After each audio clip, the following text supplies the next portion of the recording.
and all that you've done for me. Hey, all I can do is stop and praise ya.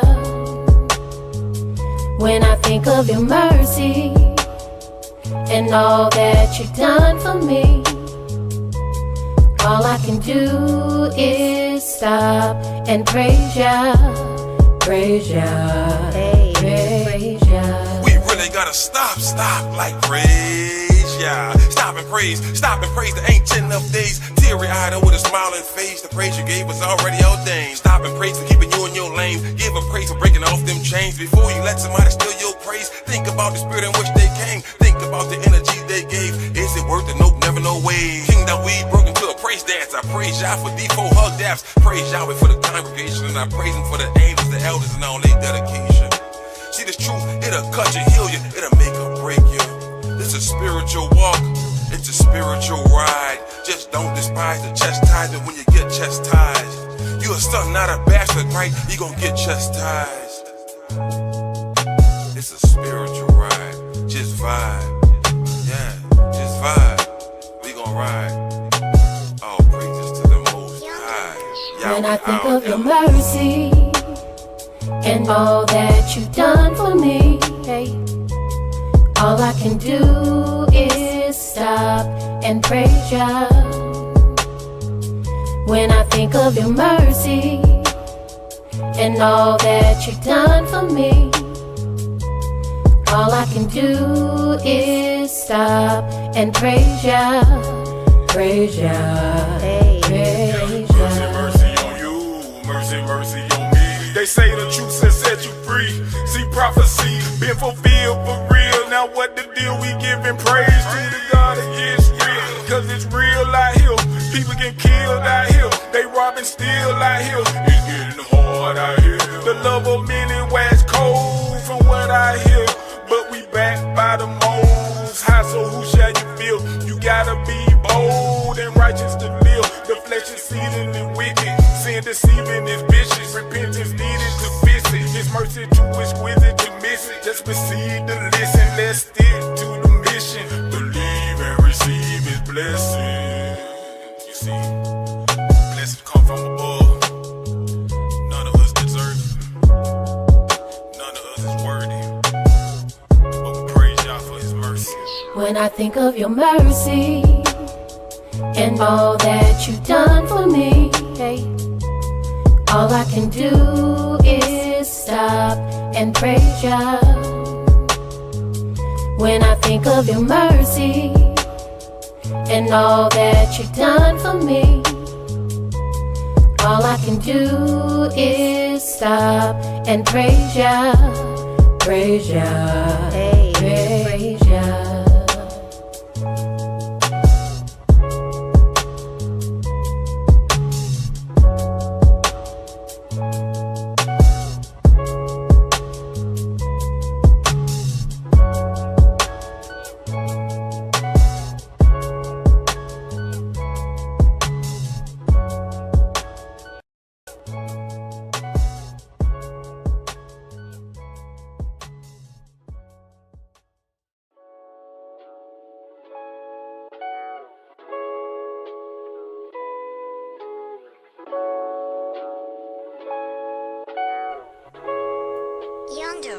When I think of your mercy and all that you've done for me, hey, all I can do is stop and praise ya.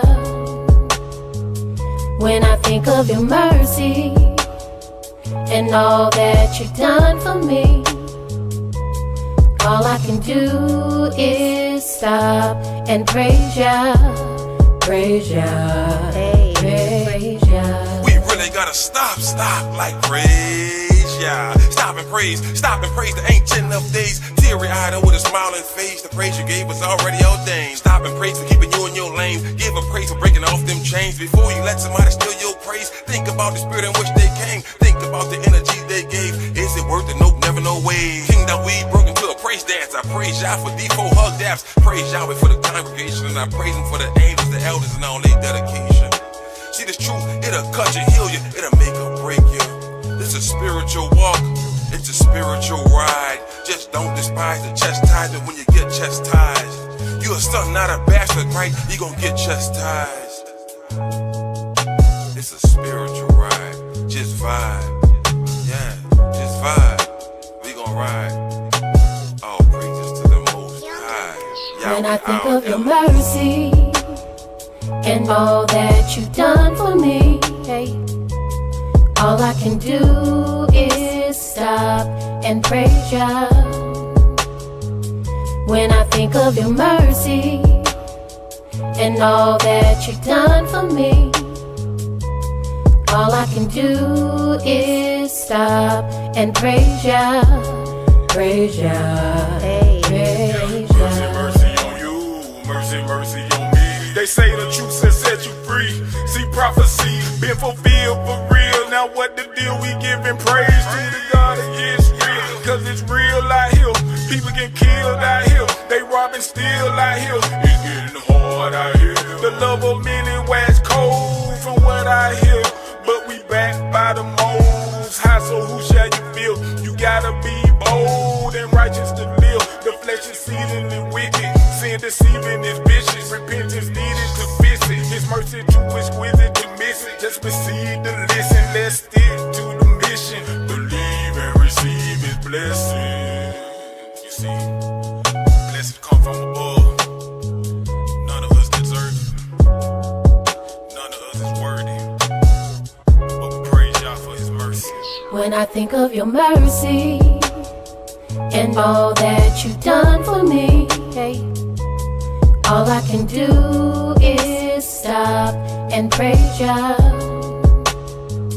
When I think of your mercy and all that you've done for me, all I can do is stop and praise ya, praise ya, praise ya.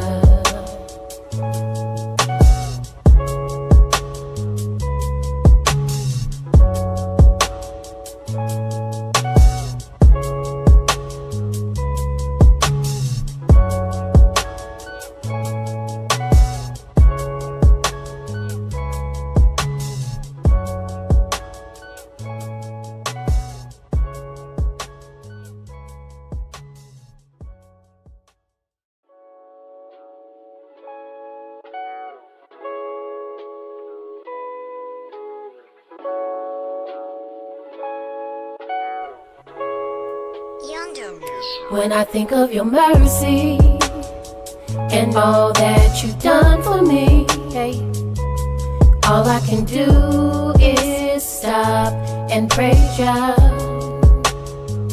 When I think of your mercy and all that you've done for me, all I can do is...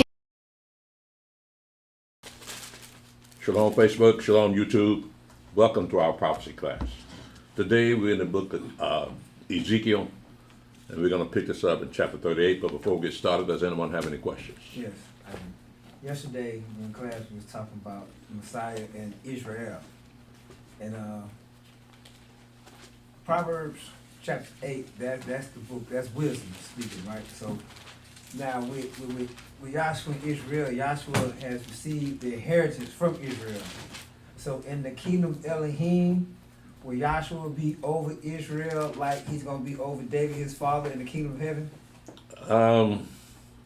It's an odd setup because you got two thrones. Right. So we don't know how that's going to work out because that's never happened before. We have two kings reigning at the same time. So I can't tell you how that's going to work out. I don't know if either one will be subject to the other. Right. But you just have to wait and see.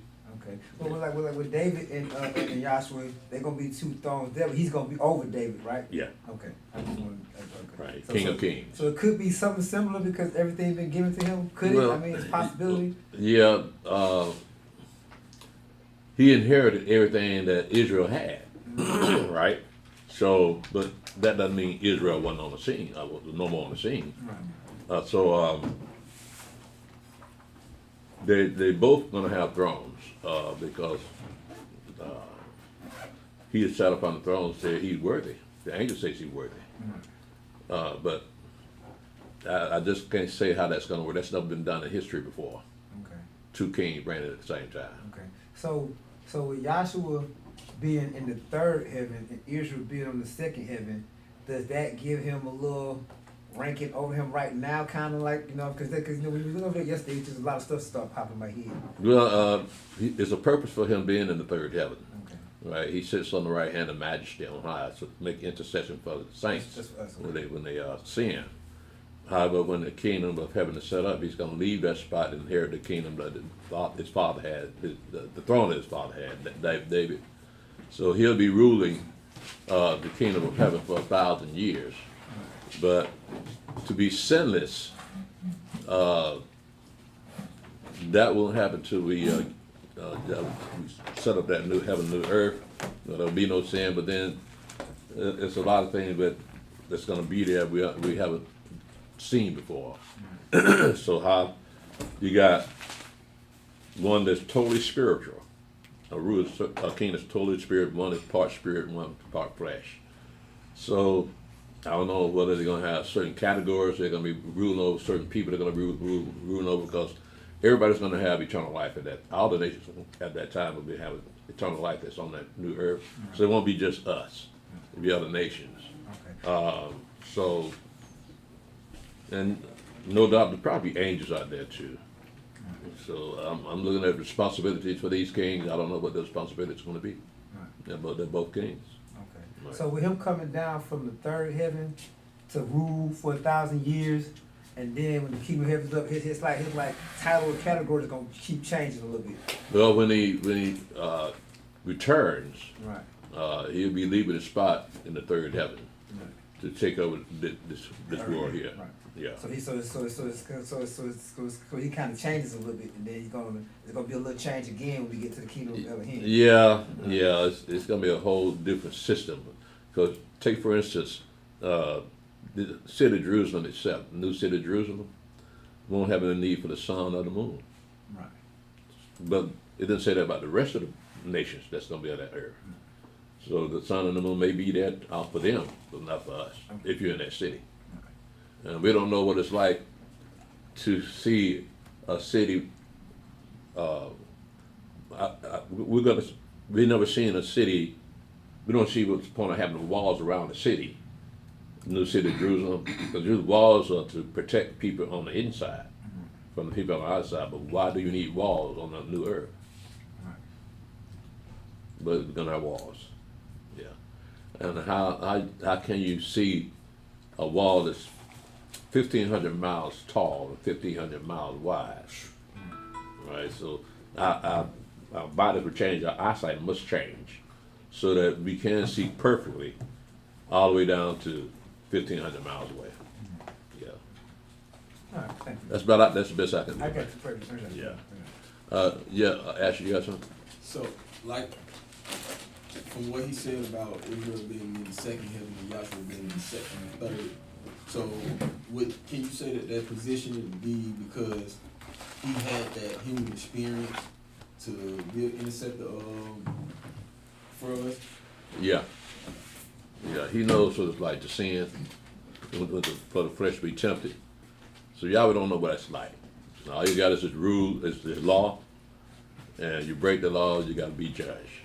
So the Mashiach makes intercession on our behalf because he knows what being tempted is like. Right, so that way Yahweh can have mercy upon us. Because you know that the flesh is weak, but Yahweh's never been flesh.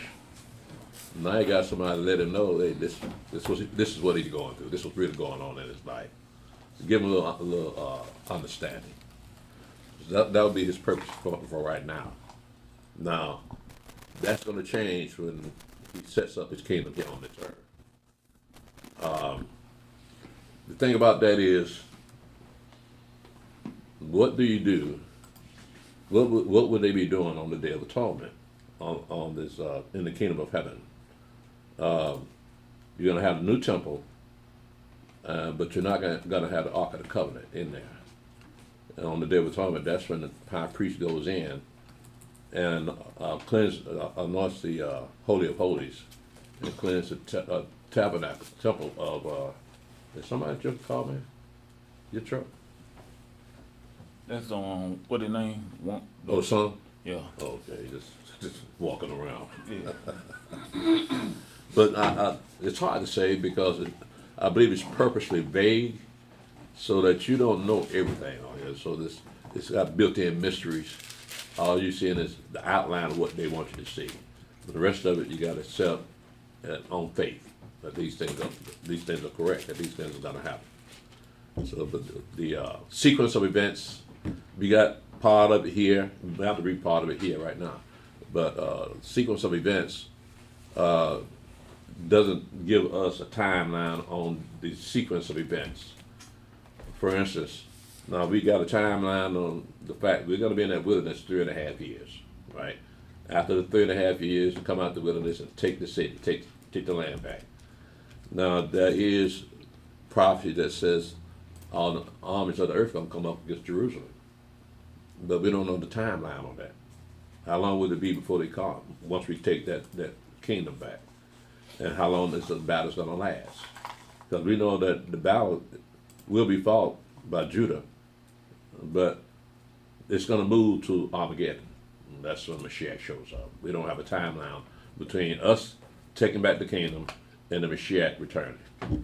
But we know it's going to be really busy between those times. Yeah. But now when it says to be fought by Judah, it doesn't really say the house of Judah. So Is there a house of Judah? I mean, it doesn't. When it says, I guess it's gonna be fought by Judah, it doesn't really say the house of Judah. So is Benjamin and Levi gonna fight, or it's just Judah fighting? The way it's worded, it mentions Judah and those that dwell in Jerusalem. Okay. So that might encompass Right. the I other got two. you, I got you. The priesthood, we don't know who's a priest or who's a Levite, but Esau's temple is going to be there.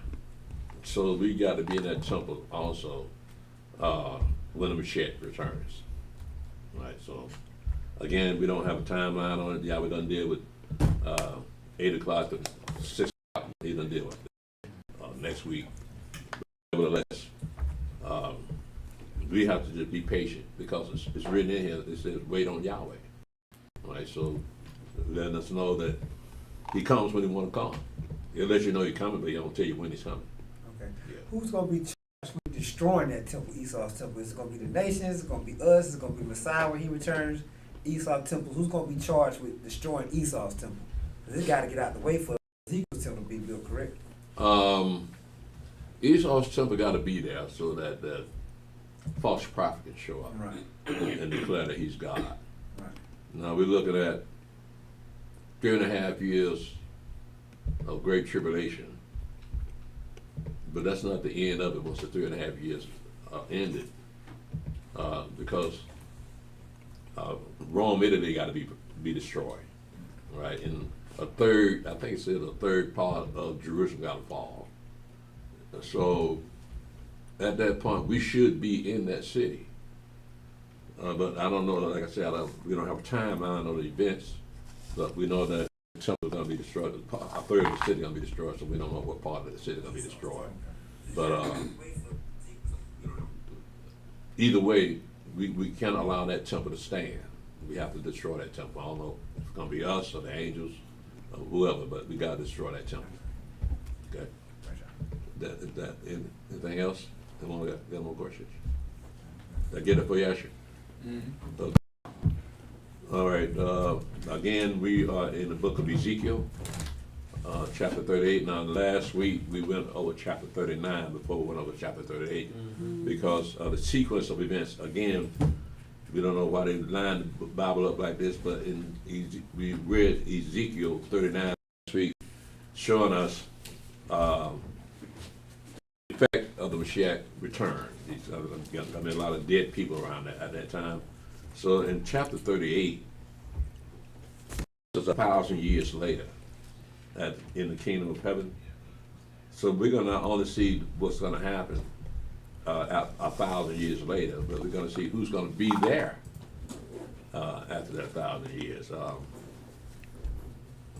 So let's go ahead and get started, Brother Stephen. Ezekiel chapter 38, verse 1. And the word of Yahweh came unto me, saying, Son of man, set thy face against Gog, the land of Gog, the chief prince of Moscow, and Tubal, and prophesy against him, and say, Thus saith the Adonai Elohim, Behold, I am against thee, O Gog, the chief prince of Moscow, and Tubal.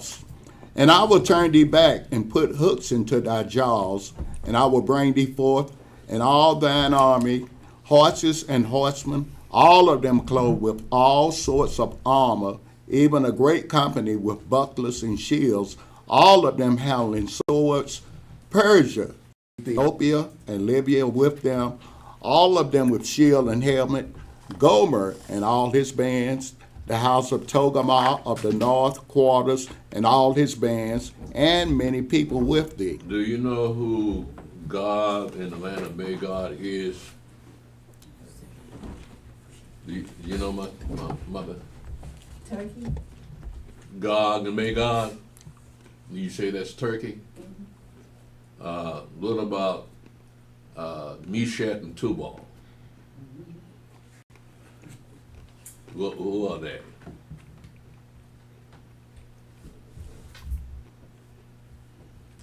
Now, Meshach and Tubal sound similar today.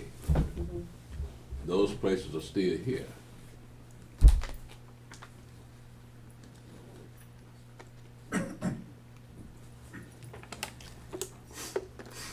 Any clue? Moscow? That's true for Meshach. And what about Tubal?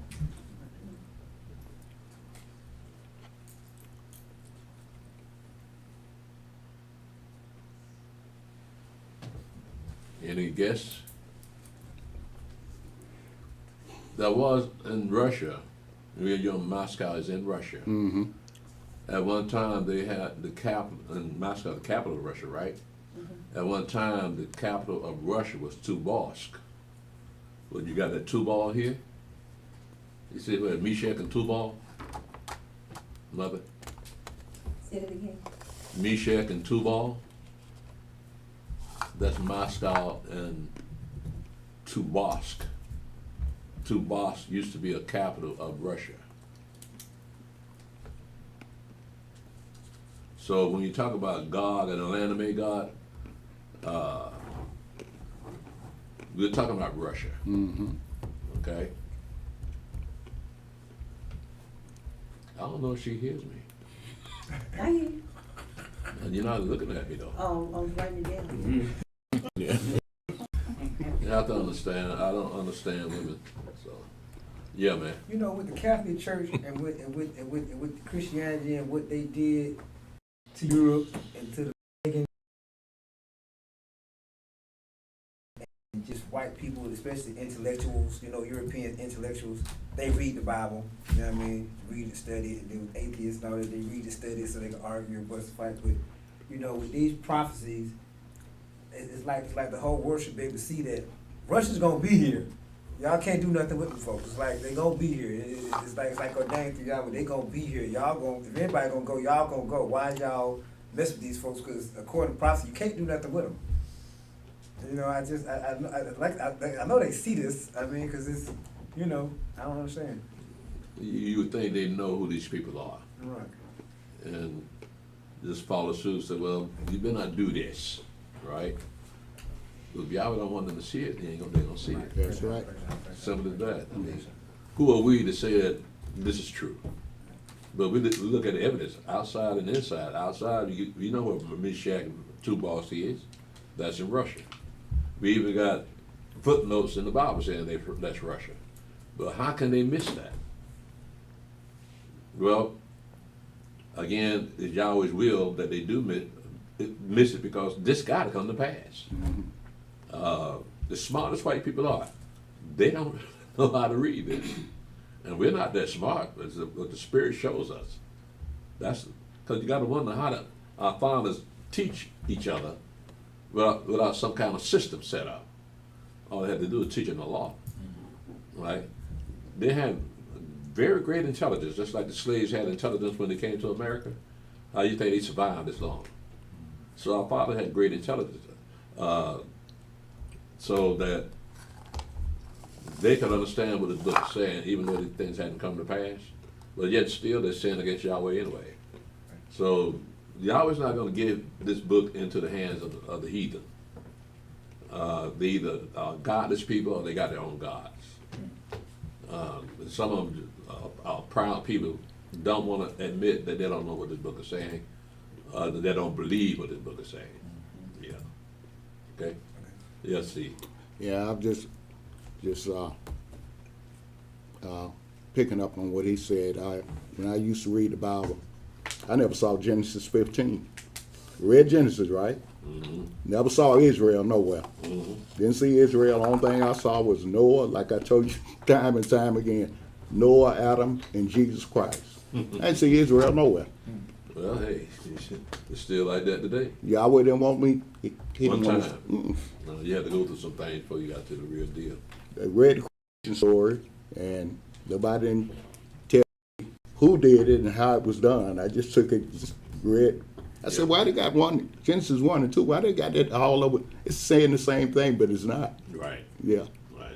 But that's what's confusing a lot of Christians. Yeah. Because they say because you got Genesis 1 and Genesis 2, you got two creations. Mm-hmm. Right. But they miss the whole thing, though. But that shows you that we are His people. And He gives us that spirit of understanding to realize what Genesis 1 and 2 actually means, just saying the same thing. So, but a lot of people, they write books about being two different races. Then you got the book of Enoch out there floating around, people trying to take seriously. So this is all Yahweh left us, the King James Bible. And we got everything we need to know about what's going on in the world. And it's stop the presses. Well. Here come orange juice. Otis Jones. Prodigal son. Welcome back, Otis. Good to see you again, man. Always good to see you. Yeah, but also notice in what we just read here, again, this is 1,000 years later, right? We have in verse 5, we got Iran, Ethiopia, Libya, and you got Gomer, I think, what is that? Gomer was, it's a Gentile nation, but which one was it? Celtics. Celtics. Yeah. Celtics, Togarmah. Now, that's Turkey. Mm-hmm. All right, that's Turkey. Togarmah, that's Turkey. They are Gentiles too. I know they worship a Muslim god, but they're Gentiles. Because they come out of Japhet. But we're going to see some more people that are going to be there. Again, this is 1,000 years later. One thing that's notable, one place not mentioned, is Babylon. Now, Babylon's in the other chapters of the prophecies, but here you got all these nations going to be there in 1,000 years. But there's no mention of Babylon or the daughter of Babylon. Good point.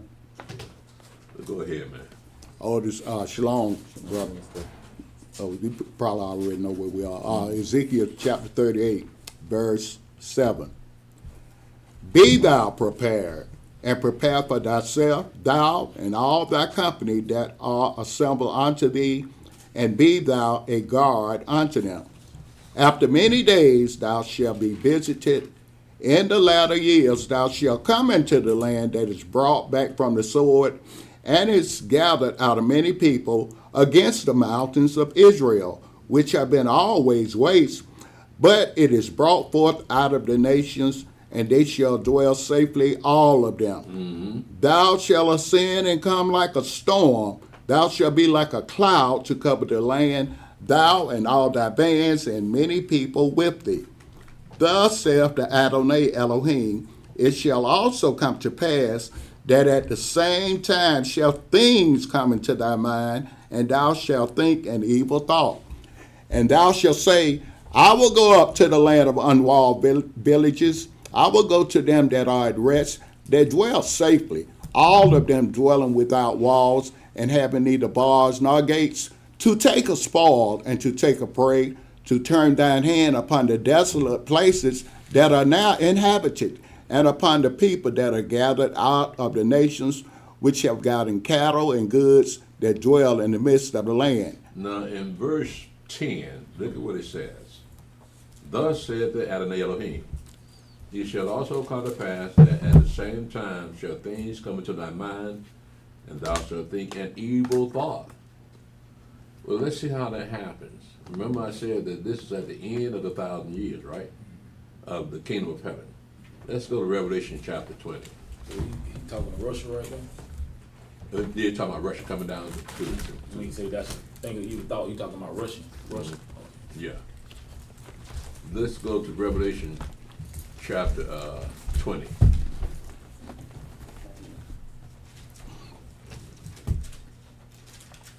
And Brother Stephen, read verse 7 to verse 9. Now remember he said an evil thought will come into your mind, right? Go ahead. Revelation chapter 20, verse 7.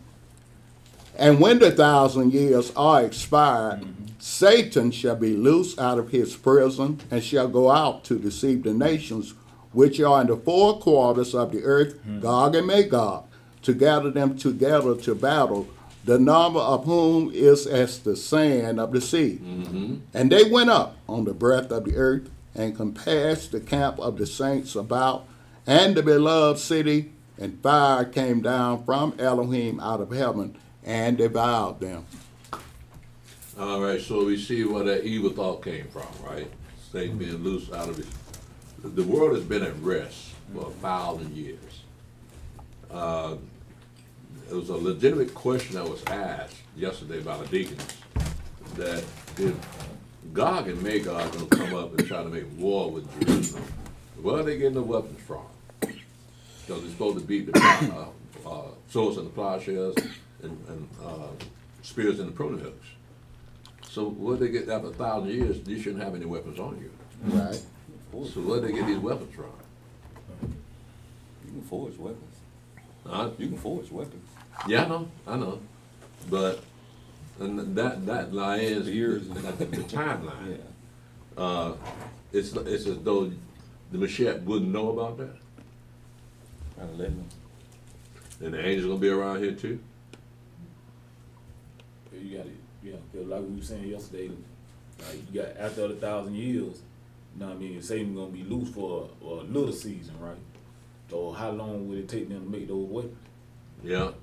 But again, how can they make the weapons and the Mashiach don't know it? Right? Well, it's always like you said, brother. Prophecy got to be fulfilled. Yahweh going to allow that to happen. Like you said, just something, it's another mystery. But no doubt, they're going to be able to do it. But then, too, I think y'all said yesterday, did they really destroy all those weapons? I think somebody threw that up, too. Yeah, what? Did they really destroy all those weapons? That's a good question. Yeah. You had said something earlier I was listening to online as far as the walls the city had. So when it says something coming to their mind in verse 10, he talking about the cities around before they get to Jerusalem, the cities around them as far as they coming up. They said the cities without the walls. That would be during the kingdom of heaven time, right? Yeah. So at that time, you're gonna have need for walls around the villages. However, in the new heaven, new earth, there will be a wall around the city. Yeah. Right. Now, my question was, what's the purpose of the wall? Yeah. If Normally if you didn't need wall keep on people the out. earth, why would you need wall on the new earth? If you put up a wall, that really mean you're trying to keep somebody out, right? Yeah, that's the main purpose of a wall.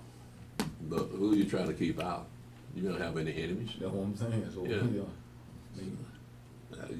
I guess you gotta wait and see. Well, then, too, You gotta be there. If you ain't gonna be there, what's the point of knowing? but the thing of it is that city going to have 12 gates, right? With the name of 12 apostles. You can't go in there unless you're allowed to go into the nations, right? Right. So those walls, really, that's just secondary because you got to go through the gates anyway, right? Yeah, got to be gates. Yeah. You're gonna have gates. You got to have walls to support the gates. Yeah.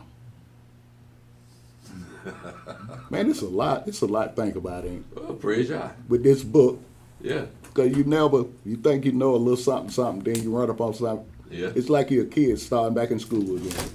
That's what makes this book so fascinating. Yeah. Because you read it, and you put it all together in your mind and try to picture what it's saying, but then questions come up. Mm-hmm. Why it's got to be like this?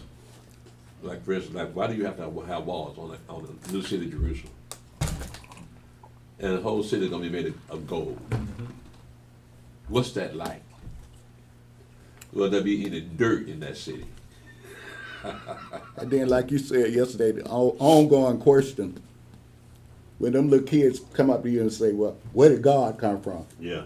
Yeah, they got some toughies out there. You can't, what you gonna do with, but like you were saying, you can't describe where he come from, who he is, because he outside of everything. Right. He outside his creation, so what you gonna do with it? Yeah, that's where everything comes from. It comes from him.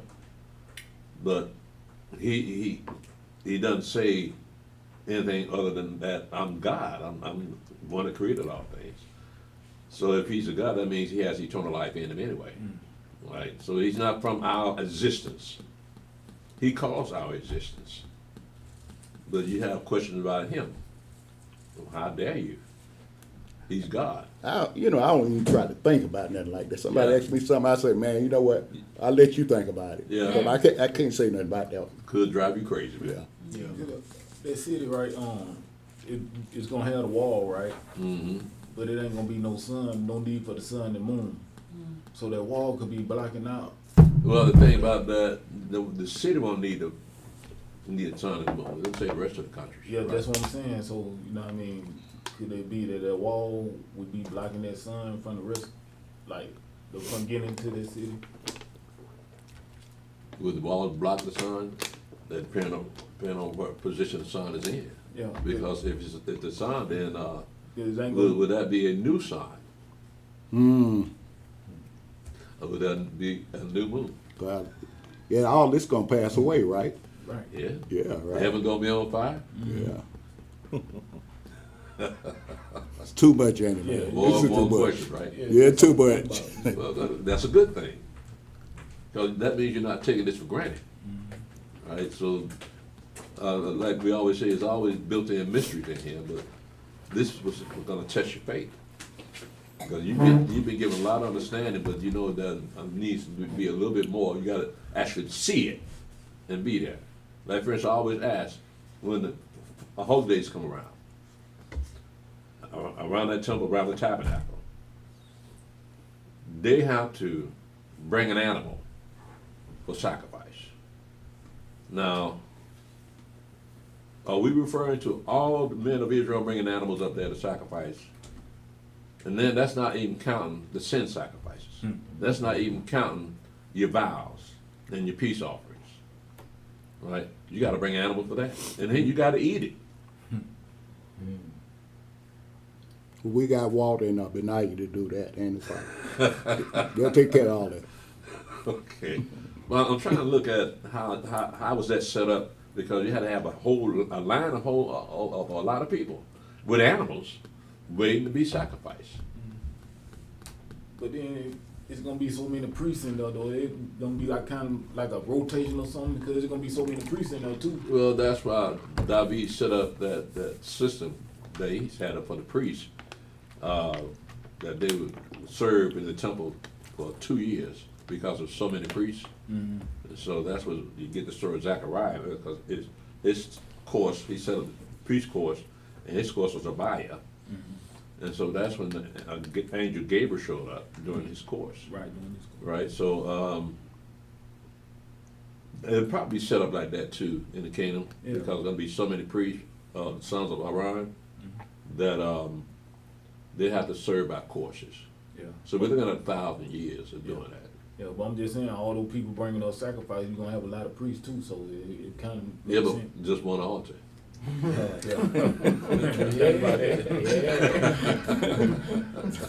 just gonna be one altar. So yeah, back to square one, right? Can't be building no altars, another altar, right? The children of Israel did that for a minute. They had a problem with Judah, right? Yeah, They had to explain that thing. yeah. Man, that's something to think about. It almost had a civil war on that thing, man. But then David built an altar to Yahweh. Yeah. And he could do a whole lot of things. Yeah, he was just special. Yeah. But let's go ahead and finish this up, Brother Stanley. Again, we saw the same thing in Revelation chapter 20, where Satan was loose out of his prison for a little season, and his purpose was to go up and deceive Russia into coming down and making war with the children of Israel. So let's go back to chapter 38 and finish up the story. Ezekiel chapter 38, verse 13. Sheba and Dedan and the merchants of Tarshish with all the young lions thereof shall say unto thee, Art thou come to take a spoil? Hast thou gathered thy company to take a prey? To carry away silver and gold, to take away cattle and goods, to take a great spoil. Now, look who else is there at the end of that 1,000 years. Sheba and Dedan. The problem is we got 3 Shebas and Dedans in the scriptures. We don't know which ones they are. For instance, Sheba is one of the descendants of Ham, right? But Sheba and Dedan's name is mentioned in Shem too, and his lineage. And then a couple of children of Abraham had Keturah was named Sheba and Dedan. So which one of them do these represent? Did I mention that Ethiopia's going to be there? No. Okay. I think But we got verse 5, right? verse 5. Yeah, yes. Yeah, Ethiopia. Yeah. Also Tarshish. That's Spain. Now Spain's going to be there at the end of the 1,000 years also. Okay, so we're seeing all the players that are going to be there. We're going to see the players that are not going to be there, and that's America. It's not going to be there at the end of the 1,000 years. She won't even be here when the 1,000 years began. Go ahead, Brother Stephen. Ezekiel chapter 38, verse 14. Therefore, son of man, prophesy and say unto God, Thus saith the Adonai Elohim, In that day when my people of Israel dwelleth safely, shall you not know it. And thou shalt come from thy place out of the north parts, thou and many people with thee, all of them riding upon horses, a great company and a mighty army. And thou shalt come up against my people of Israel as a cloud to cover the land. It shall be in the latter days, and I will bring thee against my land, that the heathen may know me when I shall be sanctified in thee, O God, before their eyes. Thus saith the Adonai Elohim, Are you he of whom I have spoken in old time by my servants the prophets of Israel, who prophesied in those days many years that I would bring thee against them? And it shall come to pass at the same time, when God shall come against the land of Israel, saith the Adonai Elohim, that my fury shall come up in my face. In verse 17 it says, Thus said the Adonai Elohim, Art thou he of whom I have spoken in old time by my servants the prophets of Israel, which prophesied in those days many years that I would bring thee against him? What prophets are you referring to?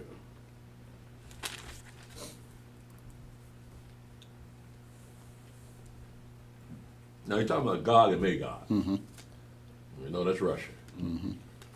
So who are these prophecies referring to that prophesied many years about Gog and Magog? Jeremiah? Jeremiah? And That's it. I didn't know Jeremiah was talking about. Isaiah. Isaiah. Yeah. Right. So Isaiah and Jeremiah prophesy about the Medes, and the Medes are the Russians. Now, the prophecy that they gave was mainly about the destruction of America, but they did mention Russia being part of the destruction of America. Right. So here they are once again coming, threatening Jerusalem. Okay. Now, that's never happened before. Russia never threatened Jerusalem.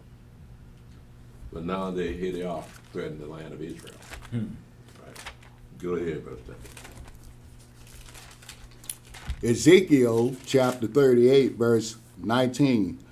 For in my jealousy and in the fire of my wrath have I spoken. Surely in that day there shall be a great shaking in the land of Israel, so that the fishes of the sea and the fowls of the heaven and the beasts of the field and all creeping things that creep upon the earth and all the men that are upon the face of the earth shall shake at my presence, and the mountains shall be thrown down, and the steep places shall fall, and every wall shall fall to the ground. And I will call for a sword against him throughout all my mountains, saith the Adonai Elohim. Every man's sword shall be against his brother. And I will plead against him with pestilence and with blood, and I will rain upon him and upon his bands and upon the many people that are with him, and overflowing rain and great hailstones, fire and brimstone. Thus will I magnify myself and sanctify myself, and I will be known in the eyes of many nations, and they shall know that I am Yahweh. So what we have here is the same thing we just read in Revelation chapter 20. That Satan gonna go up and deceive Gog and Magog. They're gonna come down to the land, and Yahweh's gonna rain down fire and brimstone on them to destroy them. Again, I believe that's part of the equation as to how we transfer from this old earth to the new earth. Because this old earth, again, what we just read is that at the end of the 1,000 years, somehow this new earth gonna catch on fire and burn forever. But the formula for us leaving this reality and going into the next reality hasn't been discussed in here, except when you go into the book of Joel, when Yahweh says he's going to pour out his spirit on all flesh. Yes. I'm gonna let you finish what you're saying first. I'm gonna ask the question. I got one more till you finish. Say what you're saying. I'm good. Okay. In verse 16, where it says, "And the heathen may know me," and in verse 16, "And I will bring thee against my land, and the heathen may know me." In verse 16, Yes. it says, "And thou shalt come up against my people of Israel as a cloud to cover the land. It shall be in the latter days, and I will bring thee against my land, that the heathen may know me when I shall be sanctified in thee, O God, before their eyes." And your question about The that? heathen are considered people that don't keep the law, that, worship other gods, things of that nature, right? I think what this is referring to is that they're so used to seeing their gods, right? And what in our case, in our father's case, this would cause them a lot of problems. They couldn't see their God, and they weren't aware that he was around. All he would do is send his prophet to them and let them know, I'm seeing you, right? So they're not going to know, they're not going to see Yahweh. And all they're going to know about is us. They look at the physical being of us. They don't see who's ruling over us. They don't see Yahweh ruling over us. So he's going to make himself manifest to the rest of the nations. Yeah, I did all this. Okay. Now, you have to balance that with the Mashiach himself. Because he's going to have 144,000, right? And the resurrected dead. So what are they going to be doing when Russia comes up? It's a mystery, I don't know. So the nations that be considered heathen this part gonna be looking like us and the Messiah as gods, kind of like, instead of, because at the end of 1,000 years, it shouldn't be no other gods stuff like, so it's gonna be kind of looking like Messiah more than God, you know what I mean? Instead of Yahweh. They'll know we're his people. Right. It's something about us. They can look at it and tell, yeah, that goes one of Yahweh's people. Yeah, so I don't know what that's gonna look like. Maybe the way you dress, maybe carry yourself, but they'll know us when they see us. And we're gonna be ruling over them too. Yeah. So, Elder, it says that he that may know me when I shall be sanctified in thee. Well, that basically saying they're going to know our God is present with us, right? Mm-hmm. By the things are going down. Mm-hmm. Yeah, But you still gotta balance that with the Mashiach and his 144,000, yeah, right? And the angels, they'll still be on the scene. yeah. And then you got the resurrected dead.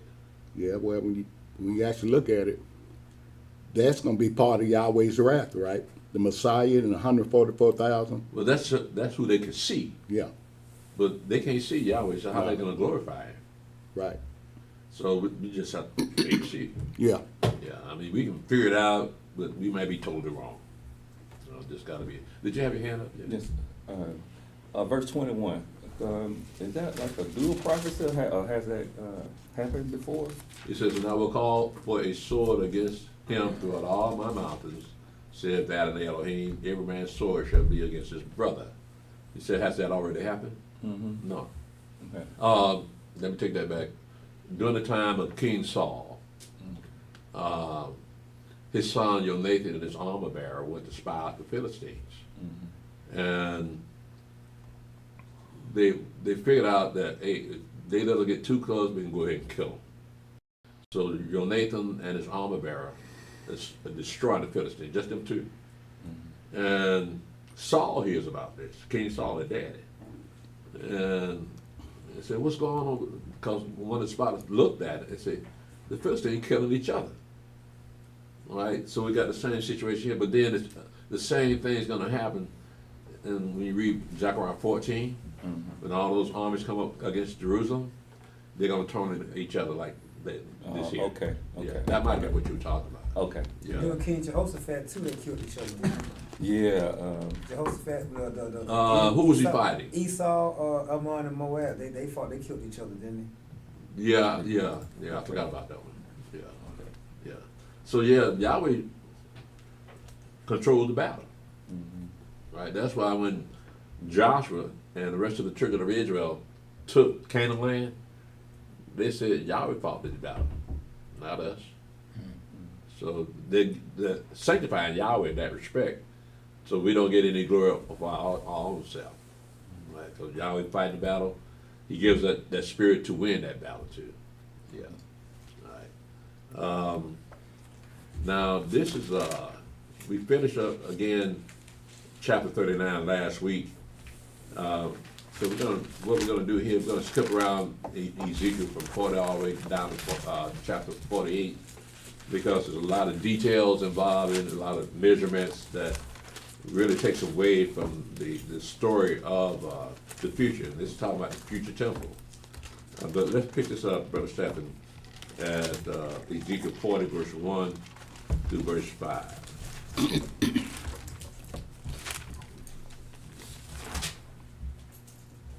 Ezekiel chapter 40, verse 1. In the 25th year of our captivity, in the beginning of the year, in the 10th day of the month, in the 14th year after that the city was smitten, in the self-same day the hand of Yahweh was upon me and brought me thither. What captivity is he referring to? He says, in the 25th year of our captivity. Now, this is Ezekiel talking. What captivity is he referring to? That'd be the Babylonian. The Babylonian captivity. Mm-hmm. Now, he's still in Babylon at this time, so he's still receiving prophecies, writing them down, but yeah, he's been in Babylon. I don't think he came out of Babylon either. Daniel didn't come out of Babylon. He stayed in Persia. You don't have anything on the Greeks, how we dealt with the Greeks. But nevertheless, when Cyrus the Great allowed the children of Israel to go back home, only 10% came back home.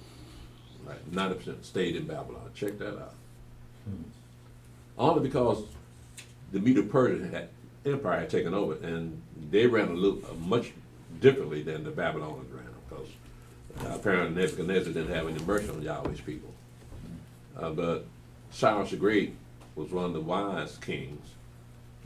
Remember when Nebuchadnezzar wanted everybody to worship that image? If you didn't worship that image, you're going to be thrown in the fiery furnace. Well, Cyrus didn't want to be rolled that way. Said, you got a God, you go worship your God. That kept peace in the land. Yeah. So right now we're still in Babylon. From chapter 1 of Ezekiel to here, it's letting you know he's still in Babylon. All right. Go ahead, Brother Stephen. Read verse 1 again. Ezekiel chapter 40, verse 1. In the 5 and 20th year of our captivity, in the beginning of the year, in the 10th day of the month, in the 14th year after that the city was smitten, in the selfsame day the hand of Yahweh was upon me and brought me thither. In the visions of Elohim brought he me into the land of Israel, and set me upon a very high mountain, by which was as the frame of a city on the south. And he brought me thither, and behold, there was a man whose appearance was like the appearance of brass, with a line of flax in his hand, and a measuring reed, and he stood in the gate. And the man said unto me, Son of man, behold with thine eyes, and hear with thine ears, and set thine heart upon all that I shall show thee, for to the intent that I might show them unto thee are you brought hither. Declare all that thou seest to the house of Israel. Again, it says in verse 1, in the 5 and 20th year of our captivity, in the beginning of the year, in the 10th day of the month, let's say in the 5 and 20th day year of the captivity, in the beginning of the year, in the 10th day of the month, in the 14th year after the city was that the city was smitten, in the selfsame day the hand of Yahweh was upon me and brought me there. The reason I read that verse again is because this is how Esau determines the first of the year in September. And it's so prevalent that even now they take that day off, but Congress takes that day off also in honor of them celebrating the first of the year. And their year, it's really the first of the business year for them. But they celebrate this regardless of the bill being the first of the first month of the year. They celebrate it in the 7th month of the year. I don't know why, but then nobody who reads the holy days off, the holy days that we keep, the new moons. Nobody. So we see they deceive these white people. As smart as these white people are, they got them shutting Congress down to celebrate their new year. It's power, bro. Amen. Little people got all that power. Yeah, you got to hand it to our brother now. That brother, he's something to deal with, man. He got white folks scared of him. You read verse 5 yet? Oh, sir. Ezekiel chapter 40, verse 5. And behold, a wall on the outside of the house round about, and in the man's hand a measuring reed of 6 cubits long by the cubit, and in hand breadth. So he measured the breadth of the building 1 reed, and the height 1 reed. And the reason I stopped there is because it get ready to describe the temple that's going to be in the kingdom of heaven.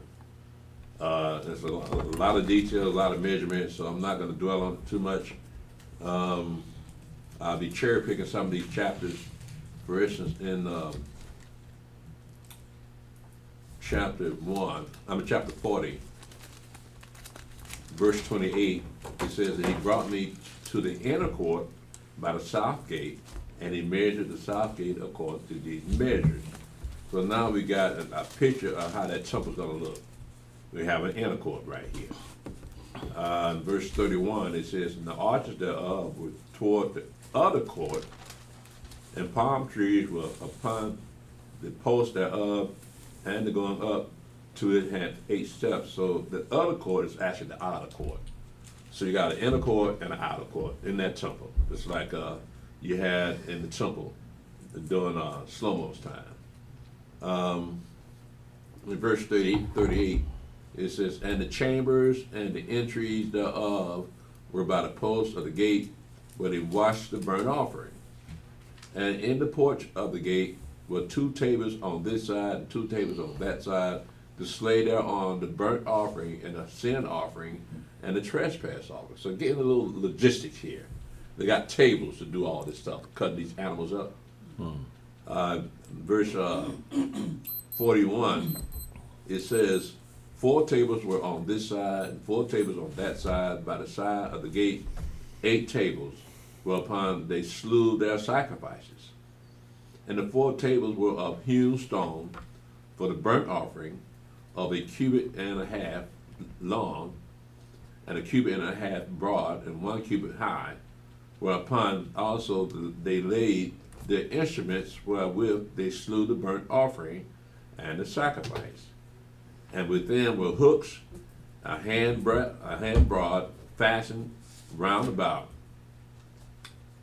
And upon the tables was the flesh of the offering. And without the inner court, without the inner gate, were the chamber of the singers. So you're going to have singers in that temple. In the inner court, which was at the side of the north gate, and their prospect was toward the south, one at the side of the east gate having the prospect toward the north. And he said unto me, this chamber whose prospect is toward the south is for the priests, the keepers of the charge of the house. And the chamber whose prospect is toward the north is for the priests, the keepers of the charge of the altar. These are the sons of Zadok among the sons of Levi, which come near to Yahweh to minister unto him. Okay, so I highlighted a few of those verses because we can picture that being what that looks like. Yeah. I got a question. With the priests, there was certain like an age limit, you know, with the Levites where they could work and not work, and with the priests, you know, with the priests, but with the Levites, a certain age where they could start working and have to finish their work. Did that apply to the singers? Or when they got finished working, when they got to the age where they couldn't work no more, then they could start singing? Did that apply to the singers, the Levites, with the age limit, you know what I mean? You had to be 25 before you start, and then 50. And did that apply to the singers? The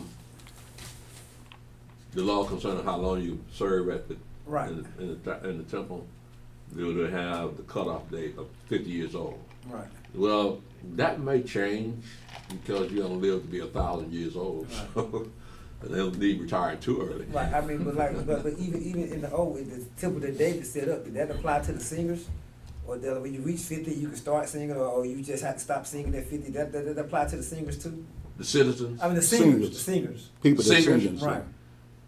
No, just talk about the people that were given the charge of ministry in the house. Okay. Yeah, so actually what you can say is that temple, the priests in that temple are housekeepers. Just like you have butlers and maids in your regular house. Well, that's what the priests are doing in Yahweh's house. Yeah, keeping it clean, making sure you're bringing the right sacrifice and everything, making sure you're keeping the law. So yeah, they're glorified housekeepers. I mean, I caught that when I read it, because they're Yahweh's servants, but they do it in his house. Yeah. In chapter 41, it says, so he measured the length thereof, verse 4. So he measured the length thereof 20 cubits, and the breadth 20 cubits before the temple, and he said unto me, this is the most holy place. But why would they have a most holy place if there's no Ark of the Covenant in there? Well, it goes back again, like we were saying, about the Day of Atonement and all that. It's going to have to be there because it says, till heaven and earth pass, not one jot or one tittle pass from the law, right? It'll all be fulfilled. Yeah, so we're going to still have to keep, but like you said, nothing is in there. And why would the priest have to go in there with blood of others if nothing is in there? Right. But that ritual has to be carried out, right? Yeah. Yeah. But like you said, we just have to be alive to see it, huh? Yeah, you gotta see it. Besides that, you gotta remember now, the Mashiach got his own law too, Right. right? So his law may say, well, let's do it a little bit differently. Now. Yeah, They yeah. keep the day, Right. right? But I'm the only type of man out here that's a king that can never die, right? So he has authority to rule the world. Mm-hmm. And so, since he has authority to magnify and make Yahweh's law honorable, he may have something to say about this. Mm-hmm. I don't know quite what it would be, but he may change that law a little bit, so that when you go into the Holy of Holies, he may be in there. I don't know. Yeah, you know, that's what I'm going to ask you. He's a high priest now, right? Mhm. So, who's going in there? Really, like you said, that might be on him. Yeah. Yeah, because you can't have two high priests. Right. Yeah. Yeah. So yeah, that him being a high priest, like the law says, he's the only one that can go in there. Right. Yeah. You think he might create a new ark just for that purpose? No, you can't have two Ark of the Covenants, right? Look at what was in the first covenant, the Ten Commandments, right? Well, that won't be necessary because only the righteous are going to be in that kingdom, and so if they don't know the commandment, they're going to learn the commandment. If they don't know the law, they're going to learn the law. Because Yahweh sealed these people so they won't be destroyed during that 3.5 years of Great Tribulation. And so that Yahweh preserved them for some reason. One of the reasons is that they got to learn this law, learn the commandments. And one of the portion of the law was that on the Day of Atonement, the high priest was supposed to go ahead and cleanse the temple from the uncleanness of the children of Israel. I don't know if that's physically dirty, spiritually dirty. I say spiritual. Let me ask you something too. Yeah, it's not gonna be no ark in there, because them white folks been looking for that bad boy, right? They find out it's in all. They come to get that thing in. Oh yeah. So they can't Ain't get no that. way they're gonna let somebody have that Ark of the Covenant but them. You right. So when you see that the Ethiopians still say we got the Ark of the Covenant right here, you know they lying, and white folk know they lying too. Yeah. So like you said, they would have been winning of an Ethiopian, took that bad boy, and put it in the Smithsonian. Mm-hmm. Yeah, so, Make money off of it. Yeah, but it's not down here. They're never gonna come find it. They ain't. I remember seeing one video where this guy said he found it. But it didn't look nothing like the ark that's written about in the Bible. It looked like a little boat. Let's see here. Let's go to chapter 44, verse 7. So the reason I skip all the rest of that stuff is because it's really repeating what our fathers received while died in the wilderness, the sacrificial laws, and the things that go in and the things that go went into the tabernacle, how that thing was divided up. But I want to keep it moving so that we won't lose entry. So we're going to pick this up at chapter 44, verse 1. Verse 1. Then he brought me back the way of the gate of the outward sanctuary, which looketh toward the east, and it was shut. Then said Yahweh unto me, This gate shall be shut, it shall not be opened, and no man shall enter in by it, because the Adonai, the Elohim of Israel, hath entered in by it, therefore it shall be shut. Now notice it said Yahweh, the Elohim of Israel, have entered in by it, therefore it shall be shut. That's not going to happen. Again, this is what they received, is the vision that Ezekiel was receiving. But when you look at who's going to be in that kingdom, you're not going to have Yahweh. Yahweh is the kingdom, right? So this got to be someone that represents Yahweh. That'll be the Mashiach himself. Okay. I might be getting this mixed up, but I was reading the gate that the Messiah is supposed to walk through, is that the same gate on the east that they supposedly sealed up? This one king that took over Jerusalem, he sealed the gate up because he feared that he didn't want the Messiah to come back through, to be able to come through that gate. He sealed. What was this? This was let's see. It's the east gate, but they sealed it up so that they couldn't let the Messiah come back through. It's sealed now. Where is this at? It's in Jerusalem. What gate are we talking about here? The gate, east, like it's supposed to be on the east of the temple, or supposed temple, but they sealed it. I might look it up. I was wondering if you is it near the Wailing Wall? close to it. And they So is that the end of the Wailing Wall, that entrance you're talking about? I never noticed it. yeah, You said they bricked it up. Yeah, one king that took over Jerusalem, a Muslim king, he was so feared that he sealed it up in fear that the Messiah Yahshua would that come was, through it. I was just wondering if that's the same. Shalom or something, I forgot. I was Suleiman. I was wondering if that was the same thing. Yeah. This verse. Yeah, I recall seeing that. Yeah, they filled that up to keep the Mashiach from coming. Okay. It's like them jokers said. They were scared. They was reading the prophecies. They was like, okay. Yeah, no, they read the book too, Yeah. right? And they understood what the book was saying. So they thought that it could prevent the Mashiach from showing up, put it in the gate. But they didn't read the gospel though. They didn't read what the Mashiach said he was going to do. Said everybody's going to see him when he shows back up, right? And he filling up that gate.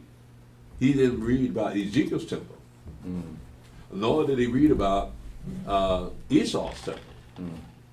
So Esau got to build his temple, and then we got to build our temple. So he wasted his time bringing that up. But he was trying to keep hold. That was during the time of the Crusades. Yeah. Okay. Yeah. Right.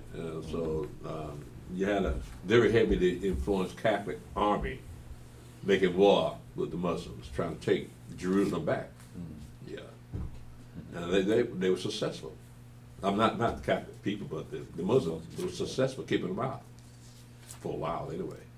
But that's where you get your crusades from, that particular area there. Yeah. Go ahead, Brother Stephen. Let's see.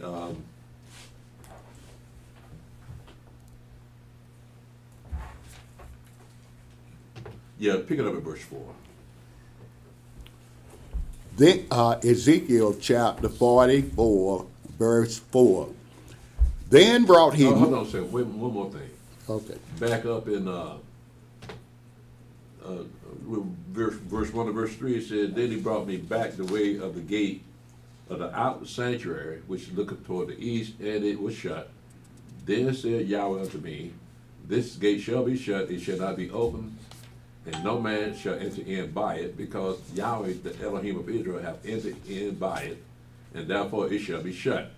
It is for the prince. The prince, he shall sit in it to eat bread before Yahweh. He shall enter by the way of the porch of that gate, and shall go out by the way of the same. We don't know who this prince is. But he's going to be sitting in that gate with the Mashiach. We'll see who this prince is. Yeah, they Might be expounded. one of y'all. Yeah, he expounded on that thing so much. And that's what the Spirit gave me. And I tried to explain it to a couple of brothers that left here, they couldn't see it. They say, it's David. But I said, no. No, it's not David. Whoever this prince is Yeah, a flesh and blood man. yeah. Right? So David will not be flesh and blood, but No. he's raised back up. So he won't be able to bear children. But this prince gonna have children. Right. Yeah. So he has to be from the lineage of David, though, right? Just the house of Judah. No, that's the mystery of who this guy is. Okay. Because first of all, he's a prince. So naturally you think he come out of the house of David, right? But he also offers up sacrifices. And he offers sacrifice for the sins of the children of Israel and for himself. Now the house, Shlomo didn't offer up sacrifices, even though it was the house of David. Got in trouble David for that. offered up sacrifices, right? But this person here, he offers up sacrifices too. Yeah. But what makes it even more fantastic is whoever this prince is, he got his own space. He's not even living among the 12 tribes of Israel. That's right.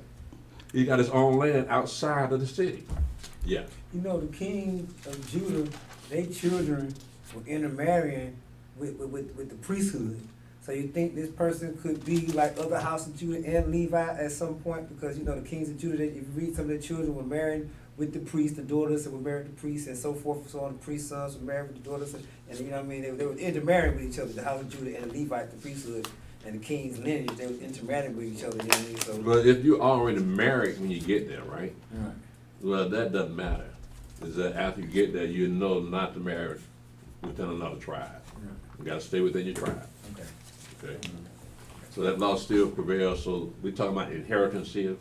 You don't want your inheritance going from one tribe to another, right? So, and that's one of the reasons we stayed to ourselves, so we didn't intermarry with anybody in another Well, tribe. the Levites didn't have no inheritance anyway, right? Couldn't have no what? The Levites didn't have no inheritance anyway, right?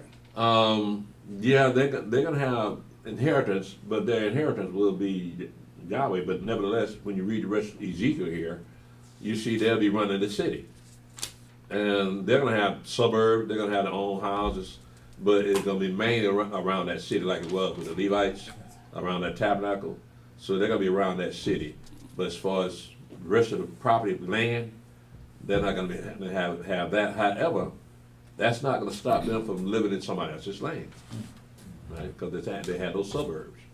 So you got Levites not having any land, but they could live in other people's lands. Right. Go ahead, Brother Jeff. Where we're at now. Yeah, I was discussing the prince. So go ahead and pick it up at verse 4. Ezekiel chapter 44, verse 4. Then brought he me the way of the north gate before the house, and I looked, and behold, the glory of Yahweh filled the house of Yahweh, and I fell upon my face. Mm-hmm. And Yahweh said unto me, Son of man, mark well, and behold with thine eyes, and hear with thine ears all that I say unto thee concerning all the ordinances of the house of Yahweh, and all the laws thereof, and mark well the entering in of the house, with every going forth of the sanctuary. And thou shalt say to the rebellious, even to the house of Israel, Thus saith the Adonai Elohim, O you house of Israel, let it suffice you of all your abominations, in that you have brought into my sanctuary strangers, uncircumcised in heart and uncircumcised in flesh, to be in my sanctuary, to pollute it, even my house, when you offer my bread, the fat and the blood, and they have broken my covenant because of all your abominations. And you have not kept the charge of mine holy things, but you have set keepers of my charge in my sanctuary for yourselves. So they were hiring uncircumcised, probably Canaanites, Oh, to go into Yahweh's sanctuary. The Yahweh sanctuary only for the children of Israel, no, not the uncircumcised heathen. And it's still going to be that way as far as the sanctuary goes. Now, the temple itself, the nation will be able to offer up sacrifices on our altar, according to Isaiah. So we got to add that to the line of other people making offerings to Yahweh. That altar is going to always be burning day and night, like it's supposed to be. But it's going to be a lot of blood being shed around there. So they got to take that blood, spread it all around the altar, and like we were saying here, they're gonna cut the meat up and boil it, offer up the fat of the meat to Yahweh, and all that's got to be done with all the sacrifices. And that's not even counting the meal sacrifices, meal offering, and the pigeon offering when you broke. Yeah, some poor folk out back in the days, man. But they had a lot of birds and turtle doves. So yeah, they kept birds. I found in a cavern in the land of Israel, whose walls were full of birdhouses. It was set up to hold birds. That's in the land of Israel. So they kept birds too. And our fathers ate honey, so we were beekeepers also. So that's not really point. All we hear about is meat all the time. But they were beekeepers, so they had honey also. Go ahead, Stephen. Ezekiel chapter 44, verse 9. Thus saith the Adonai Elohim, no stranger, uncircumcised in heart, nor uncircumcised in flesh, shall enter into my sanctuary of any stranger that is among the children of Israel. And the Levites that are gone away far from me, when Israel went astray, which went astray away from me after their idols, they shall even bear their iniquity. Now he's still talking to the captivity. Those Levites that are in captivity in Babylon, right? He let them know, yeah, you led our people astray. Right, so I'm going to diminish your role in ministering unto me because of what you did. But then that's to us also. We don't know what it's like to be a Levite. We don't know anything about what they did. So if you are a Levite, you find out you're a Levite, this doesn't pertain to you, but you have to suffer for what they did. Your role will be diminished, but you won't even know what your role is, so it won't really be diminished. It'll be something new.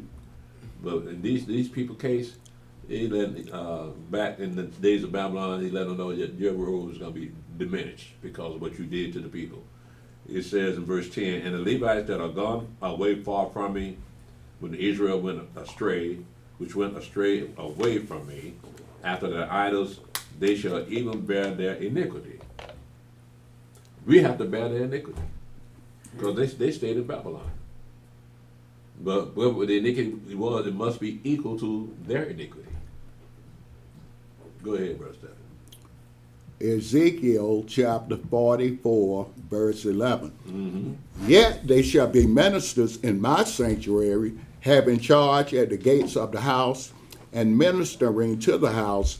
They shall slay the burnt offering and the sacrifice for the people, and they shall stand before them to minister unto them. Because they ministered unto them before their idols, and caused the house of Israel to fall into iniquity, therefore have I lifted up mine hand against them, saith the Adonai Elohim, and they shall bear their iniquity. So you can imagine how disappointed the children of Israel were when they noticed that the priests were breaking Yahweh's law. They're in charge of Yahweh's holy things, but you let strangers come into the sanctuary, leading the people astray, and the people depend on you to tell them which way to go, because you're the priests, you're the Levites. But they didn't do that, so what it is, it disappointed the people. It caused them to lose faith, so Yahweh had to send his prophets to them to let them know that he hadn't forgotten them. But you can imagine what it was like seeing the Levites or the priests being bribed, being paid off, stealing from somebody, right? So they set the standards for morals, and they let the people down. So the people were disappointed. That's why she had to come in and turn them tables over too. Right? Yeah. Because they were doing the same thing. Yeah, yeah. Go ahead, Stephen. Ezekiel chapter 44, verse 13. And they shall not come near unto me to do the office of a priest unto me, nor to come near to any of my holy things in the most holy place, but they shall bear their shame and their abominations which they have committed. But I will make them keepers of the charge of the house for all the service thereof, and for all that shall be done therein. But the priests, the Levites, the sons of Zadok, that kept the charge of my sanctuary, when the children of Israel went astray from me, they shall come near to me to minister unto me, and they shall stand before me to offer unto me the fat and the blood, saith the Adonai Elohim. They shall enter into my sanctuary, and they shall come near to my tabernacle, to minister unto me, and they shall keep my charge. And it shall come to pass that when they enter in at the gates of the inner court, they shall be clothed with linen garments, and no wool shall come upon them, whilst they minister in the gate of the inner court and within. They shall have turbans upon their heads, and shall have linen breeches upon their loins. They shall not gird themselves with anything that causes sweat. That's in the law, right? Right. Go ahead, man. Verse 19. And when they go forth into the outer court, even unto the outer court to the people, they shall put off their garments wherein they ministered, and lay them in the holy chambers, and they shall put on other garments, and they shall not sanctify the people with their garments. Neither shall they shave their heads, nor suffer their locks to grow long. They shall only poll their heads. So if you a son of Zadok, Uh-oh. you gotta get rid of the braids, bro. You gotta You cut 'em gotta off. go. Yeah, You gotta go. Can't go in the 10th century looking like that. Yeah, I know, man. That's what we gotta do. Yeah. But also, Elder Stephen, what you remember that question that brother asked you yesterday about that head covering, and you were saying that our custom Mm-hmm. to wear those turbans on our heads, and it was showing it right here. Mm-hmm. What you tell him? You tell what that brother that came from Alabama? Yeah. What's his name? Who wants to know? I don't know it real. Oh, he said his name. I forgot, but I just know Is it- who wants to is it know. John? Might be. He, you know, he probably He he'll watching take. You got it? Yeah, he on here now. What he call himself? Who wants to know or something like that? Yeah, that's his name on here. Who wants to know? Yeah. Okay, that's what it is, brother. Who wants to know? Yeah, but he was asking Elder Stephen about the head covering yesterday, Yeah. and it was verse 18 showing it. Yeah. The priest wore hair coverings, Yeah. right?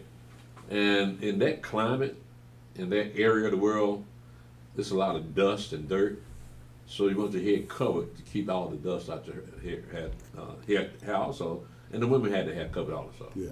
Right, so it's a matter of cleanliness to keep all that dust and dirt out of your hair.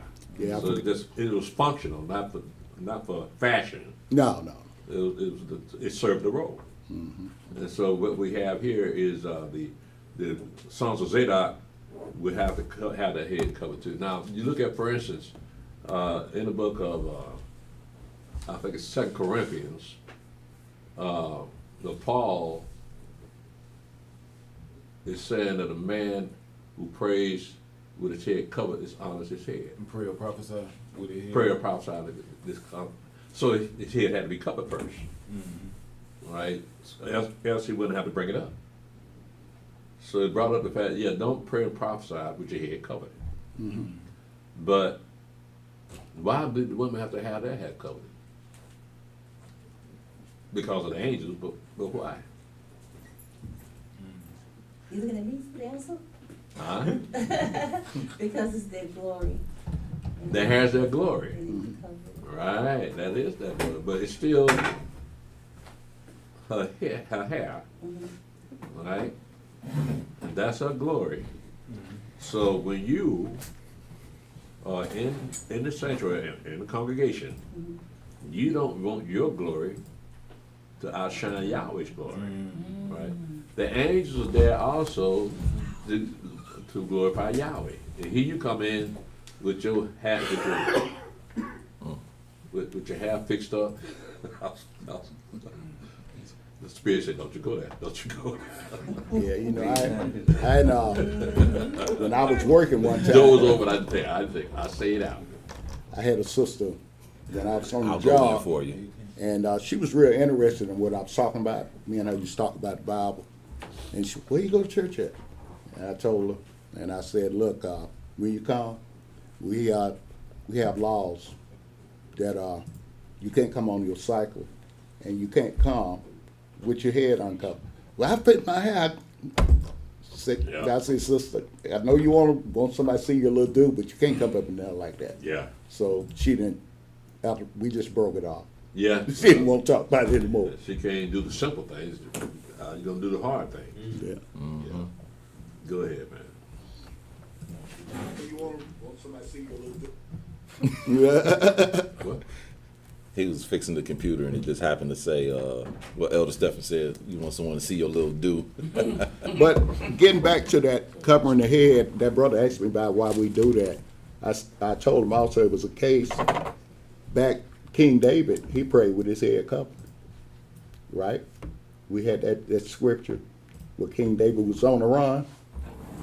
Oh, yeah. Well, how you know his head was covered? How you know It said he didn't uncover his head when it didn't say yeah. that he uncovered his head. When he was on the run, they said his head was covered. Mm-hmm. And he had a short prayer, wasn't Yeah. it? Yeah. Now, could have taken his head covering off. They could have.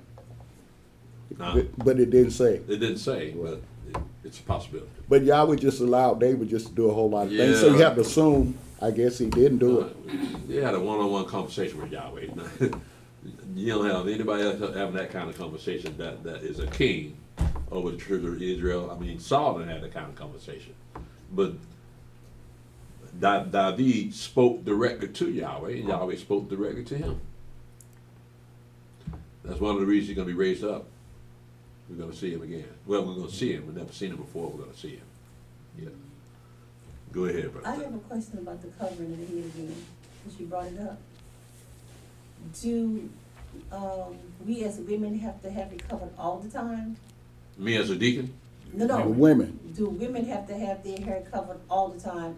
I know you have to when you pray Yeah. and when you're in a sanctuary. Well, if you are married, you're under the rulership of your husband. If you want you covered or uncovered, that's up to him. But a single woman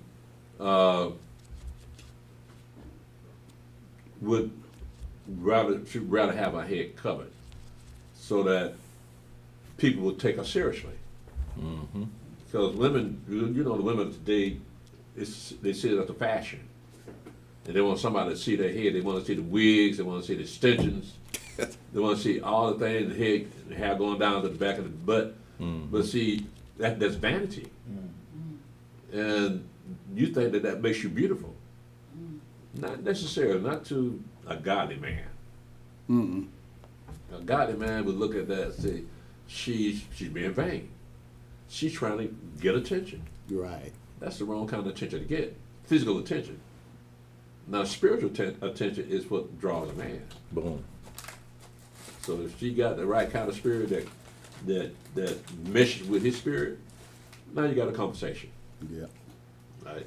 But the man, if he's looking for a wife, but you want to appear conservative. A man don't want a wife that wants everybody to pay attention to her. So she dress conservative, she speaks conservative, and so that is what men are actually looking for. She reads, she studies. That's what these women don't understand. All that paint and makeup, they think a thug don't even want that. When a thug settles down, he don't want that. Well, Ray wouldn't mind it. Let me ask you, going back to what Elder Stephen was saying about King David, about him praying or whatever. And when we read in 1 Corinthians, it says that a man praying and prophesying with their head cover dishonor the Mashiach. Yeah.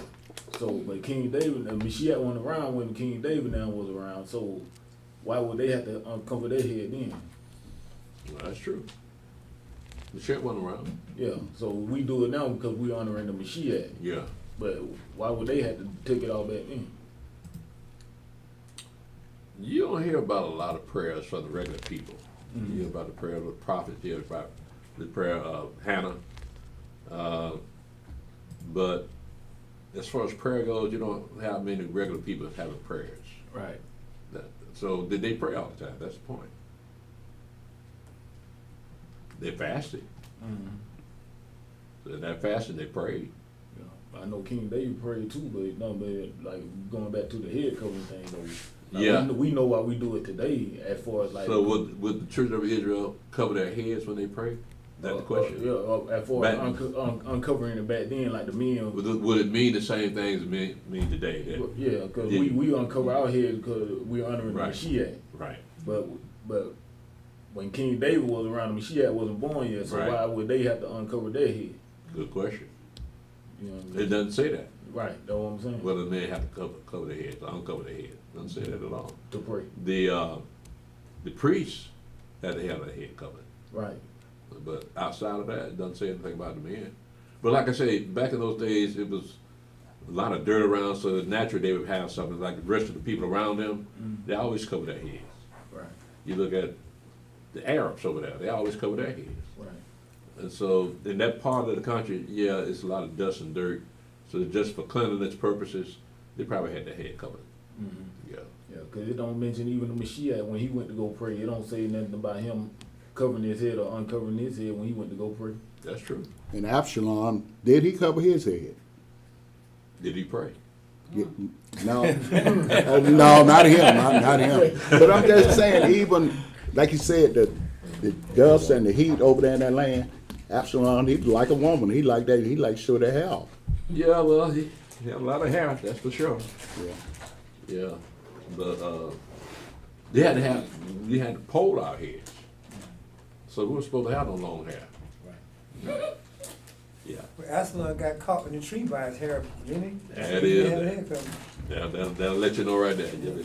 Get a haircut. Yeah, but he said he didn't have a head Heads cover. could do it too. Didn't have a head cover.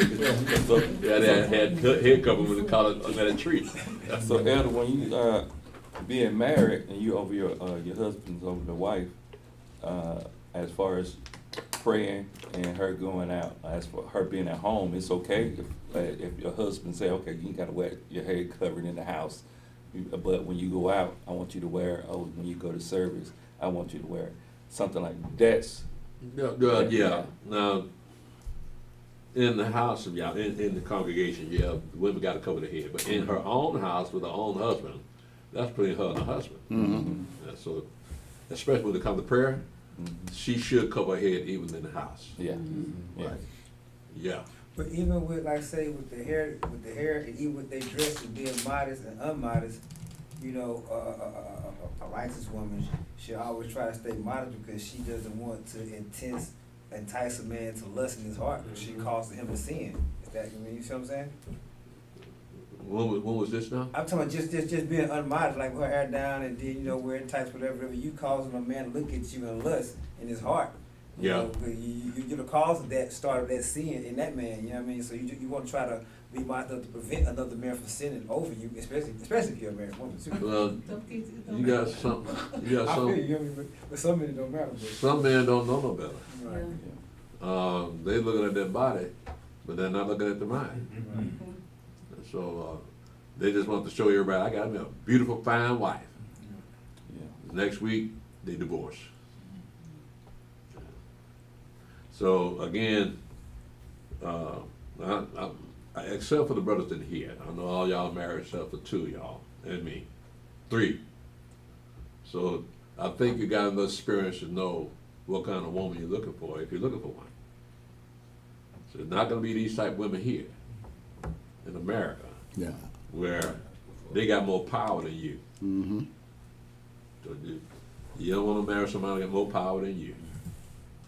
If she's here in America, that means you marry her, she already got a husband. All she gotta do is dial 911. He come running. So even if you married an unmarried woman here, you commit adultery. What now? I said even if you marry an unmarried woman, you commit adultery because she already married. Yeah, that's true. That might be the reason the marriage rate is so low. Mm-hmm. Yeah, because they already got a husband. Elder, I was gonna say this about the head covering. So I notice even at the school I teach the girls that from other nations that come in and covered in long dresses, they get treated differently by the boys. Yeah. Yeah. I do the little experience. I asked the boy, I said, man, why you talk to her but don't talk to her the same way? Well, I can't explain, Mr. Jackson. I was like, well, you don't show the same respect for her you show for her. And then one of the boys was like, well, it's the way she acting, the way she dressed. Mm-hmm. I said, you heard your partner, right? He said, yeah. I said, think about it. Well, they gonna figure it out one day. Mm-hmm. Yeah. So I'm just saying, they teach their young girls to have respect for themselves at a young age. Yeah. And then when they grow up, they have that same respect. Yeah, I know. I know, we're peculiar people, man. We don't know how to do those things anymore. But let's go ahead and finish this up first. Ezekiel chapter 44, verse 21. Neither shall any priest drink wine when they enter into the inner court. They'll leave you out there. Yeah, I'm not a Levite. There's no way. I don't believe I'm a Levite. Go ahead. Ezekiel chapter 44, verse 22. Neither shall they take for their wives a widow, nor her that is put away, but they shall take maidens of the seed of the house of Israel, or a widow that had a priest before. And they shall teach my people the difference between the holy and profane, and cause them to discern between the unclean and the clean. And in controversy they shall stand in judgment, and they shall judge it according to my judgments. And they shall keep my laws and my statutes and all mine assemblies, and they shall hallow my Sabbaths. And they shall come at no dead person to defile themselves, but for father, or for mother, or for son, or for daughter, for brother, or for sister that have had no husband, they may defile themselves. And after he is cleansed, they shall reckon unto him 7 days. And in the day that he goeth into the sanctuary, unto the inner court, to minister in the sanctuary, he shall offer his sin offering, saith the Adonai Elohim. And it shall be unto them for an inheritance. I am their inheritance, and you shall give them no possession in Israel. I am their possession. They shall eat the meal offering, and the sin offering, and the trespass offering, and every dedicated thing in Israel shall be theirs. And the first of all the first fruits of all things, and every oblation of every sort of your oblations shall be the priest. You shall also give unto the priest the first of your dough, that he may cause the blessing to rest in thine house. The priest shall not eat of anything that is dead of itself, or torn, whether it be fowl or beast. All right, Stephen, I want to go no further than that. I'm going to stop here and open the floor for questions before we dismiss. Does anyone have any questions? Yes. Verse 26 and, 25, 26, 27. So when I know about the water separations, so in verse 27, am I under the impression that he's bringing a sin offering for that water separations? Was that a sin, or is it talking about just that he's going back to doing his duty? The sin offering in this case no different than the sin offering than when a mother bears children. She has to come to the priest and offer up a sin offering, because she, once again, coming around holy things. The same thing happening here. He's coming around holy things because every feast day we have, it has to have a sin offering with it. Because it's simple flesh. That's all that means. When you come near Yahweh, you gotta have something to cover your sins. Regardless if he's sinned or not, he still had to have a sin offering. Yes. Could you explain verse 31 when it says that dead of itself or torn? What does that mean? The priest shall not eat of anything that is dead of itself or torn, whether it be fowl or beast. Well, you understand what it means when it says torn? No, and I don't Well, understand that's you know about what it means when it says something that's dead of itself, it just fall out and die of old age. Oh. Or sickness, disease, those type things. Oh, okay. Yeah, you don't want to eat that. But something that's torn has been attacked by another animal. Oh, okay. Right, so you don't want to eat that either. Okay. Does anyone else have any questions? I got one. Isaiah chapter 2. Isaiah chapter 6? 2? Yeah. Is this whole chapter, is it far and near prophecy? Is there what now? Far and near prophecy? Because part of it talking about being in the kingdom, right? Yeah, this is about the kingdom of heaven right here. The whole chapter, or just No, just have 1 through 5. Just 1 through 5? Yeah. And the rest of it is talking about before the kingdom? Yeah. Okay. That's actually enumerating the sins of the children of Israel. verse 6, it says, therefore thou hast forsaken thy people, the house of Jacob, because they be replenished from the east, and are soothsayers like the Philistines, and they please themselves in the children of strangers. So he's talking about one far off prophecy, but he's talking about real time here. Real time. Yeah, between the rest of these verses, it's talking about real time. Okay, so when you get back to Well, let's see here. It's still got a little prophecy in these things too.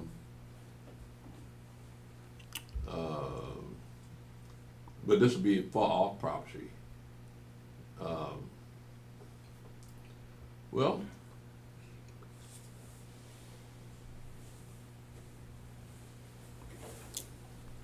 okay. All right. so when we get like the Verse 10. Yo, keep going. It says in verse 10, it says, enter into the rock and hide there. Hide thee in the dust for fear of Yahweh and for the glory of his majesty. The lofty looks of man should be humbled, and haughtiness of men should be bowed down, and Yahweh alone should be exalted in that day. For the day of Yahweh opposed shall be upon everyone that is proud and lofty, and upon everyone that is lifted up, and he shall be brought low, and upon all the cedars of Lebanon that are high and lifted up, and upon all the rocks, oaks of Bashan, and upon the high mountains, and upon the hills that are lifted up, and upon every high tower, and upon every fenced wall, and upon the ships of Tarshish, and upon the pleasant pictures. And the loftiness of man shall be bowed down, and the haughtiness of man shall be made low, and Yahweh alone shall be exalted in that day. The idols he shall utterly abolish, and they shall go into the holes of the rock, and to the caves of the earth, for fear of Yahweh, and for the glory of his majesty, when he arises to shake terribly the earth. And that day a man shall cast his idols of silver and his idols of gold, which they have made, each one for himself, to worship, to the moles and to the bats, to go into the clefts of the rocks and into the tops of the ragged rocks, for fear of Yahweh, and for the glory of his majesty, when he arises to shake terribly the earth, ceasing from man whose breath is in his nostrils, for wherein is he to be accounted for. What we have in this chapter here, we're talking about the destruction by the Babylonians, but we're also talking about far off prophecy of when the Mashiach returns. Okay, so this is gonna be when the Mashiach return. Down here at the bottom here, yeah, it says, in that day shall man cast away his idols of gold and his idols of silver, idols of gold. So that will be from 20 on down. That'll be time when Mashiach shows up. So it's not gonna be after the 1,000 years. Not this. It's gonna be before the 1,000 years. Uh-huh. It's right there. Okay. Cool. Yeah. That's before the 1,000 years. Right, because first of all, Mashiach got to return and explain the law to them, and let them know they got to get rid of them idols. So there's gonna be a lot of destruction all over the world when you look back right at it. Right. Cause I'm thinking, when we were reading yesterday, they were saying that all things that offend and he that do iniquity, and we were, trying to figure it out, and I was asking about the idols, cause it shouldn't be no idols in the kingdom, right? During that 1,000 years, there shouldn't be nobody worshiping no other gods, and I know it was another place, but I think we said that they made a mistake where it said that we were gonna worship Yahweh and the other nation were gonna worship their gods, and we were saying that was that's in Micah chapter 4. Micah chapter 4. Yeah. So so that was a mistake when that was an error. That was an error. We worship Yahweh and the nation we walk in the light of their God. Right. They were walking in the light. But what it meant to say was, do now walk in the light of their God. Oh, they do now walk. Okay. So that's what I'm saying. So in their kingdom, it shouldn't be no idols, no gods, no nothing. So that wouldn't be the things that offend. Apparently not. So like we were saying, it could be those weapons then. Could be the weapons, or it could be something else. All right. We don't know what would the offense be. If you don't have any weapons, you don't have any idols, what would the offense be? We know we're talking about the terrorists, and they probably get off into anything. No telling. But it'll be, Mashiach would be aware, and the angels would be aware of what these people are doing. So it's a guess as to what the iniquity, what the things that offend would be. Okay. Yeah, shouldn't be anything in the kingdom like that. Right, so no other gods in the kingdom, but like the nation, cause I know we gonna have to teach the nation how to, you know what I mean, keep the law. Mm-hmm. So by that time, so they still won't have no other gods that they're worshiping, that we gonna have to come into their land and show them Right. that, so we won't be able to, like when we go teach the other nation about the law, they gonna already know not to have any other gods. Well, we got to teach them that. They don't know right now. I'm saying during the kingdom, like during the 1,000 years, we gonna have to go in, we gotta teach the nations the law, right? Mm-hmm. Will we have to teach them not to worship any other gods, or would they not already know not to worship any other gods? No, well, we read it yesterday in Isaiah, chapter 66.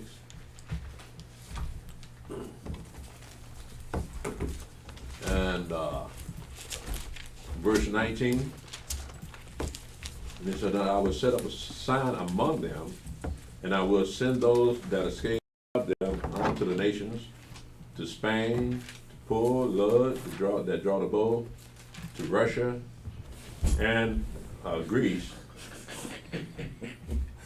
What happened? Somebody Somebody ran rush by. out of here? Now somebody ran by, all of us turned, we were like, Everybody. yeah, everybody turned like, okay, what was that? I just saw a blur go by. I thought it was one of y'all. And Lud and draw the bow, to Tubal and Javan, to the isles afar off, that have not heard my fame, neither have seen my glory, and they shall declare my glory among the Gentiles. So yeah, they got to learn about Yahweh. You know what I'm saying? So they gotta learn about Yahweh. So before they learn about Yahweh, you know, it is during the kingdom, right? The 1,000 years. So before they learn about Yahweh, who are they gonna be worshiping? They gonna be Worshiping worshiping. their own gods. So they still gonna have their own gods in the Until we kingdom. come and change the time. Yo, so that's what I'm Change trying to them see. up. So they gonna still be worshiping other gods in their kingdom until we show them that you aren't supposed to do that. Right. So that's why I was saying, could that be something that offend because they're Right. worshiping other gods Mm-hmm. until we come and show them that you don't supposed to worship these other gods. Right. So Right. that's what I was trying to see. Now I'm looking at that applying to the tares. Mhm. The tares supposed to know better, but they may be wanted to be worshiping other gods. Right. Right, because we talk about the end of the 1,000 years, right? When Right. the tares be gathered together. Mhm. Well, by the end of the 1,000 years, all the nations should know about Yahweh. By the end of the By 1,000 the end of that 1,000 years, so if something that offends at the end of that 1,000 years, it might be they went worshiping other gods. Right. Yeah. So that's what I was trying to see. Yeah. So with Hezekiah saying, going back to what I asked earlier, so when Satan's loose from that little season, that season he's loose, that's when all the heathen gonna start coming out of the people that are heathens, you know what I'm saying? Like this. Yeah, when Satan loose, Right. yeah, he's gonna put it in the mind of God Right, and make God to come and try to rob the people in Jerusalem. right, But he wouldn't have came with that with himself. Yeah, Satan did that, right. right? Yeah, that's when they're going to be destroyed when they come up against the Jerusalem. So that's what the heathen, the tears, all that put together. All that's gonna really come to light when Satan is loose that little season. Okay. Well, think about it now. They're not supposed to be any weapons on the earth anywhere, right? Mm-hmm. Jerusalem and the land of Israel will not have any weaponry on them Right. to defend themselves, right? So Russia shows up with his crew, got weapons. So we don't know how that happened, how they get weapons, but somehow you don't fight a war without weapons. Yeah. So what we gonna use to, like, when it says those that won't worship us or not worship us, but won't worship Yahweh and follow the laws, we got to destroy them. What we gonna destroy them with? We don't have no weapons. What, Like the you said, nations. the nation that's not gonna serve Yahweh, whatever. They gotta be destroyed. What we gonna destroy them with? He said they won't get no crop, they won't get no rain and stuff, right? Yeah, those that people that don't come up to keep the Feast of Tabernacles. Right. Yeah, they won't get in the rain. Then the plague, you gonna put the We're plague. talking on about them not serving us too, right? The ones that refuse to serve us, they get destroyed, right? So Yeah. they get destroyed by the same plagues, or we destroy them? I'm confused. In the same place. I'm talking about, do they get destroyed by those plagues? The Oh. same type of plagues, don't rain, or if they don't want to serve us, Well, do we destroy them? It depends on the level of their rebellion. Right. Yahweh can warn about withholding the rain, but they refuse to come to the Feast of Tabernacles, they're gonna put the plague on. Okay, that's, Yeah, so this, the warning is the rain itself. okay. Yeah, no rain, no crops, yeah, yeah.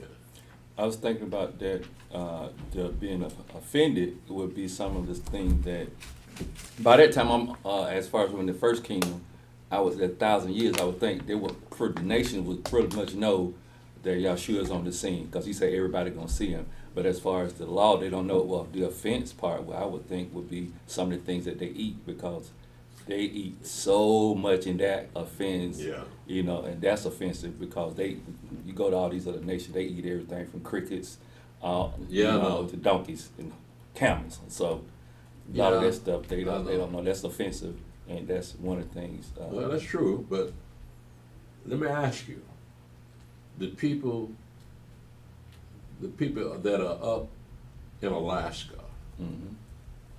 with very few vegetation, they got them igloos to live in, right? Mhm. How they live? No vegetation.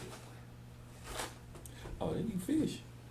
They eat what? They eat fish. They eat seals, blubber, They fat, all kind of stuff like that. Yeah, they eat fish, but they eat some more things that we aren't supposed to eat, Mm-hmm. right? Like Yeah. seals. Sharks and stuff Sharks, like that. yeah. But you got the Chinese that eat sharks Mm-hmm. and octopus, Yeah. and you got the French that eat Snails. escargot. Yeah. Damn, That was a woman. that was a woman. You know what escargot is, Yosef? You know what escargot is? Okay. So we're gonna have to change their eating habits, because their cuisine has been that way for generations. So you gotta learn a new way to eat. But it's just a matter of eating clean foods. I mean, they got their own vegetables that they eat, but you gotta cut out eating them sharks. And you gotta cut out, I don't know, they might eat dolphins too. Yeah. They might eat flipper. Y'all remember flipper? They probably ate him up. That's why we don't hear about They ain't him. gonna see him no more, do you? They probably ate him.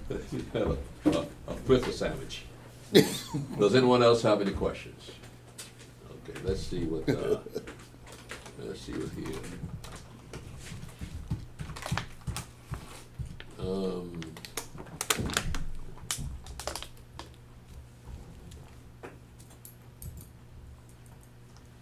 Okay. Ooh, a lot of folk on here. I don't, Brother Abraham on Facebook. Yes, sir. Okay. Shalom, Brother Abraham. Shalom, Brother Terry Outlaw. Shalom, Elder Mick.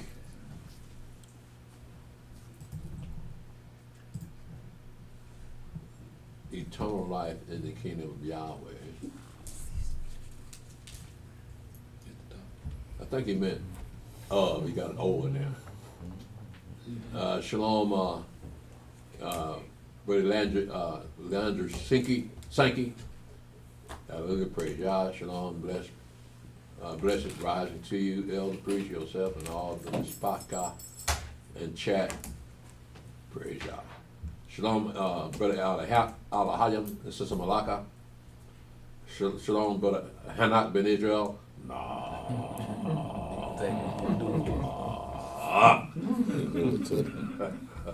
Good new moon. I'm mad. I hope it's true that ain't it. Shalom, Susie Garmin.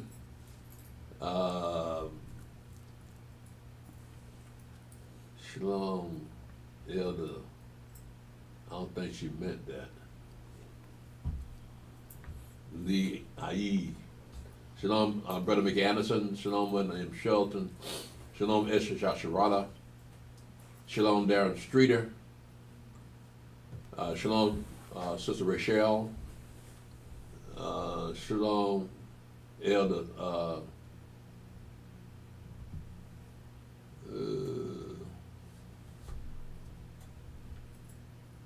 What's the elder name? Elder down in Texas. Elder Hiskey? Not him. There's another elder had back problems. Yeah, Deacon Zach know. I hate that, man. Where he at? Y'all forgive me, Elder. Shalom, Susie Garman. Shalom, Thomas Miller. Shalom, Takari Knight. Shalom, Brother Yaakov. Shalom, Elder Hiram. Facebook. On Facebook, they said Latinos, Julio Tonto, are the 12 tribes of Israel. Julio. Huh? I said Julio, They Latino, gonna make them Julio, big and pop. Julio Latino, He the said Spanish. Julio. Yeah, I think He meant Julio? Yeah, coming Spanish. Is he saying that they are the 12 tribes of Israel? They're part of the 12 He's tribes. saying that's what they saying on Facebook, that they are the 12. They are the 12 tribes of Israel. Julio said they are the 12 tribes of Israel. Latinos, Julio, and Tom. All of them saying the same thing. Everybody want to be the 12 tribes of Israel, so the 12 tribes of Israel. Want them blessings, they don't want them curses though, do they? Yeah, man. So I feel like all right, so let's say for instance, just in their case, let's say that's what that is in their head. As we get around them people, right? We should all be able to bond in some way, like how Africans, like, you know, they get over here, you know, I see, like, this is something that I visually see. Even though they be from different countries, they'll still communicate and be around each other more often than they will with us. But we don't see that with no Mexicans and Latinos and whatnot. So I see where it's always, you know, they stay away from us, from how I see on jobs and whatnot. I don't see people being the same people doing that. We're all the people that act the way we do. Because we acted that way in the book. Yeah. So it seems kind of odd that everybody else can get along with each other but us. Right. But we got a history of being like this. So you can say, well, that's part of Willie Lynch's story. No.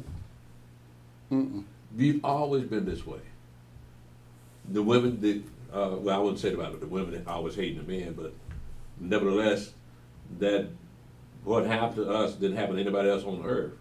Well, the slave master treated his slave the way he did, that's never happened before. So it's a traumatic experience for us, but it's also was a traumatic experience to be set free. Because we were used to being beaten and killed all the time, and all of a sudden we don't have to do that no more. So now we got to learn how to get along with each other. We did up to the 1960s. In the 1960s, that's when you had the civil rights movement and integration, and that's when it started going downhill. So it's us. It's us. Can't blame nobody else. I mean, that's why we're so jealous of white people. Because white people got their act together. Julio got his act together.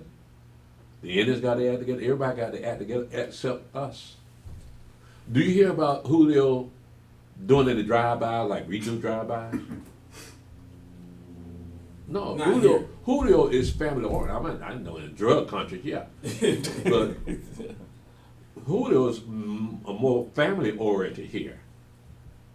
And we've been here longer than them. Yeah.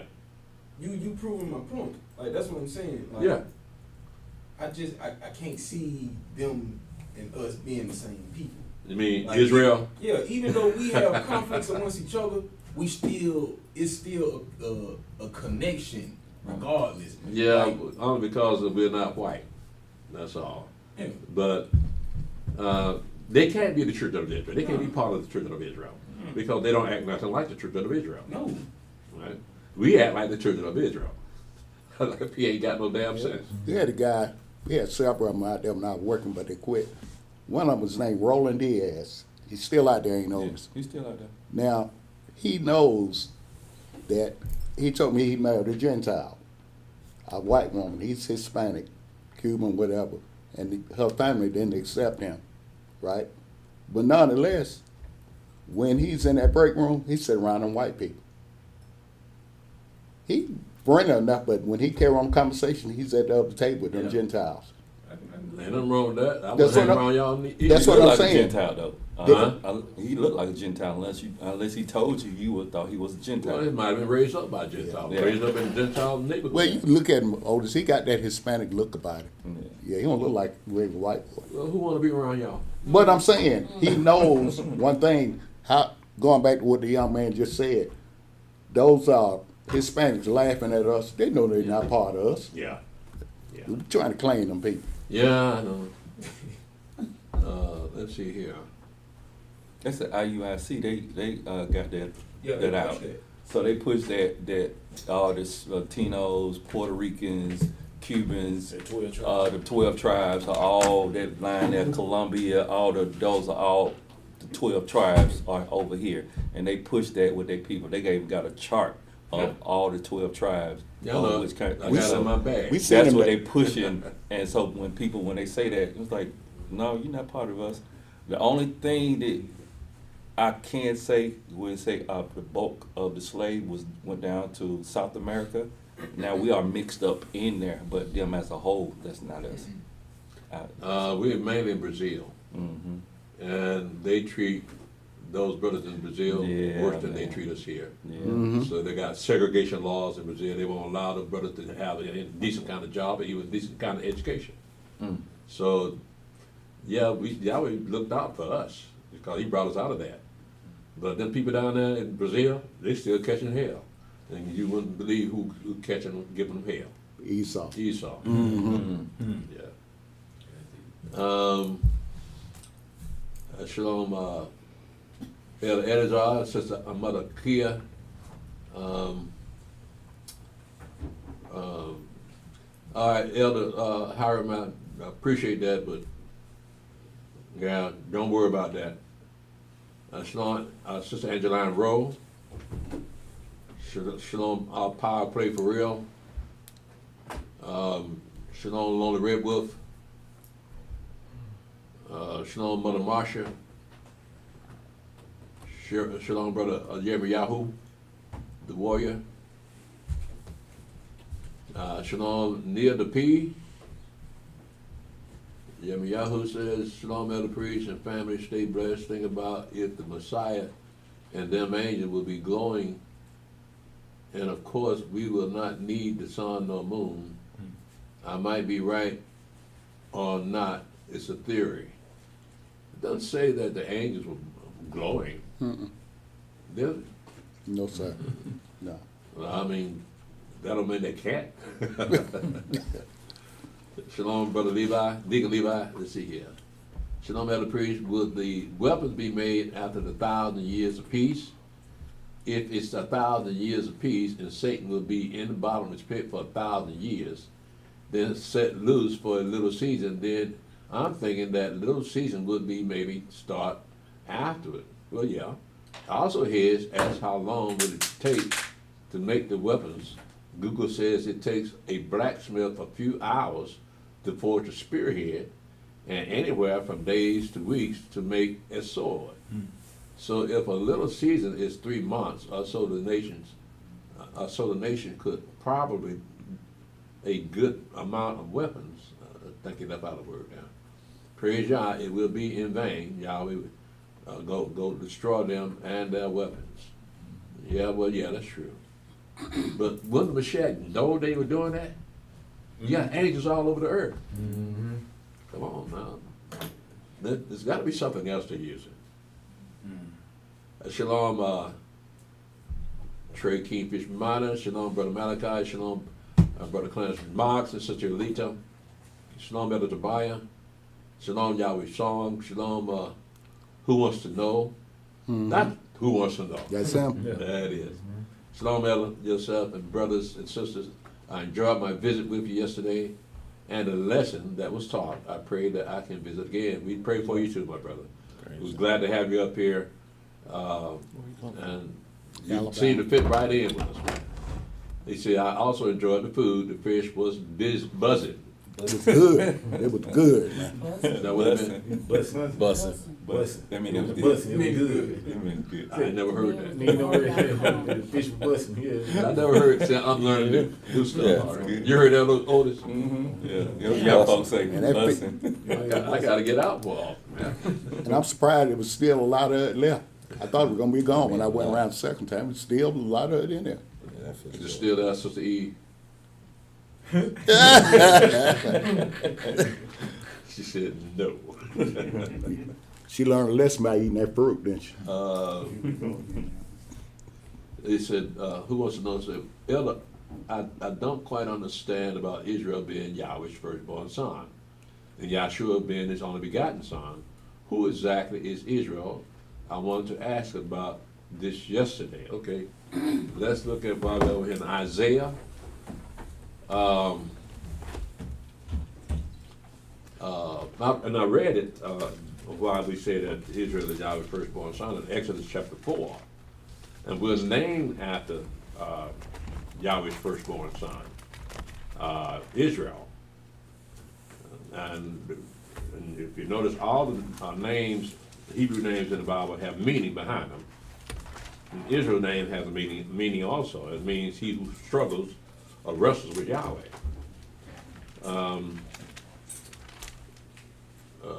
But when you go up into,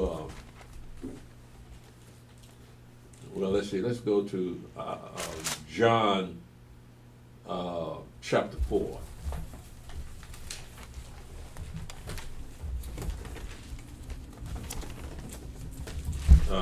John chapter 3.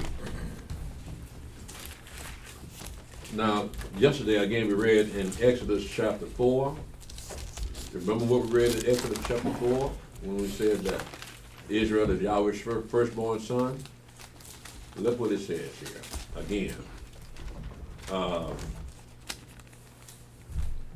It says in verse 19, Exodus chapter 4, verse 19, and Yahweh said unto Moshe in Midian, Go return into Egypt, for all the men are dead which sought thy life.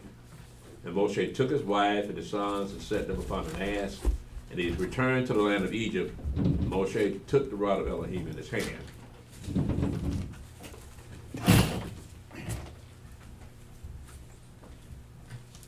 Thought it was thundering. And Yahweh said unto Moshe, When thou goest to return into Egypt, see that thou do all those wonders before Pharaoh, which I put in thine hand. Now with harden his heart, they shall not let the people go. And thou shalt say unto Pharaoh, Thus saith Yahweh, Israel is my son, even my firstborn son. Okay? That's why we say we're named after Yahweh's firstborn son, Israel. Now, when you go up in John chapter 3, you read in verse 16, it says, For Elohim so loved the world that he gave his only begotten son, that whosoever shall believe on him shall not perish but have everlasting life. So that is the difference between Israel and the Mashiach. Israel, the Mashiach was begotten of flesh. All right, so that's why he said he's his only begotten son. But his firstborn son is Israel. We just read that again in Exodus chapter 4 and verse 22. All right, that said that Israel is Yahweh's firstborn son. We're named after Yahweh's firstborn son. Okay. Priest, I just popped in my head when you said that the name of Israel means he who strives with Yahweh. Right. Elohim, yeah, but you know, that was the name that Yaakov was changed to because he wrestled with the angel, correct? So why would Israel, the spirit, why would he strive with Yahweh? Why would he get that name as he's striving with Elohim, striving like, you know, why would that name apply to him as a spirit? You know what I mean? But it just popped in my head, like, why would that apply to him as a spirit? He who strives with Elohim. How does he up there on the second heaven striving with Elohim? I'm not understanding. It just popped in my head, like, how does that apply to him? What it was what it represented was the future striving of the children of Israel with Yahweh. Right? So if the father strived with that angel, he strived with Yahweh. The children of Israel also strove with Yahweh. Right. To this very day. So the spirit of Israel, when he was in heaven, was striving with Yahweh too? No, we're talking about that angel. Okay. Right? The angel representing Yahweh. Okay. But the angel told him, your name shall no longer be Jacob, but shall be Israel. Well, I'm saying, like, but the spirit that's in heaven, his name is Israel too, right? Mm-hmm. How does he get that name? How does that name apply to him? The name have meaning. How does that name apply to him? Israel's name itself? Yeah, Israel. How does it apply to him as the spirit sitting in the second heaven? How does he strive with Elohim? You see what I'm saying? It doesn't mean the same thing with that. Okay. With Israel up in heaven. being his firstborn son. I don't think it means it's to the flesh. It strives with Yahweh. Okay, And Israel is not flesh. okay, Yeah. okay, I got you. Yeah. So we know what it means when it applies to Yaakov. Right. But what does it mean up in heaven? Does it have the same meaning? Does Israel strive with Yahweh, with his father? Right. I don't think he does. Since he created it. I think he But gave a definition. Yahweh don't even trust the angels. Right. Right, but nevertheless, Israel being his firstborn son, then he's going to take after the father. Yeah, I got that. I got that wrote down. What? Like you say, the word Israel, Yahweh personified, it got a whole different meaning. Yeah. Yeah. Yeah, it's not the same as when it applies to flesh. Okay. Right. But when it applies to spiritual things, we don't know that yet. So all names have a meaning, even Yahweh's name can be called I am that I am. Yeah. But that's something too. Now, Yaakov, whose name is Israel, you can see him, but Israel, for his word, you can't see him. Mm-mm. So that in itself is two different meanings. Yeah, and you look at the fact, since you can't see Israel, what you see is they who represent Yahweh, named Israel. Mm-hmm. So being firstborn son, we're representing Yahweh's firstborn son in the flesh. And being in the flesh, we don't know what it's like to walk in the spirits. So we strive against the spirit. Yeah. And you know, Ed, I can see now, all the time I've been here, I can see why them Gentiles got Jesus being God. They don't know who Israel is. So Right. they got to stack that whole thing on Jesus. Yeah. They don't, it's like Israel is the middleman, but they missing. Yeah. Yeah. Yeah, I know, man, but that's all they can handle. Yeah. Yeah, they can't handle the rest of this stuff, man. These things, this wasn't written by white people. Yeah. This is written by people that don't think nothing like white people. Right. So yeah, they wouldn't understand that. So Elder Stephen's saying like I see how you put it, like Israel being the middleman. So Israel actually be the one that sends the angels here. He gets the word from Yahweh, interprets the word from Yahweh. He's the one that actually sends the angels here and there because he's on the throne on that second heaven. So he's the one. Even the angels that got the power to come in Yahweh's name and say that Yahweh is really Israel that sent them. Kind of like, in a way, am I kind of correct? Israel is Yahweh's word. Right. Right? That was that word which you read in John chapter 1. In the beginning was the word. That was Israel right there. So we're named after the word itself. We're actually named after the law. Hmm. Right? So when we break the law, it's a grievous thing for us, of all people, to break the law. Yeah. Okay. I hope that helped you out. Who wants to know? We gotta get you a Hebrew name, man. Who wants to know? I don't think you're gonna have it. Who wants to know been Israel in the kingdom? I like that though. Who wants to know? Shalom. By the way, who wants to know? I meant to tell you this yesterday, but if you have any questions, you can get in touch with me. I forgot to give you my number. You can text me with your question. I'll be glad to answer it for you, my brother. Shalom, brother Eliyahu. Shalom, Sister Niraya. I feel like I'm just lost in this world. No, you're not, brother. You've been found. Ezekiel 42, 15 and 20. Let's see. I think that's Mother Akia. Okay. Ezekiel 42, 15 and 20. What is the purpose of this separation? Let's see here. Ezekiel 42. And 15 to 20. Let's see.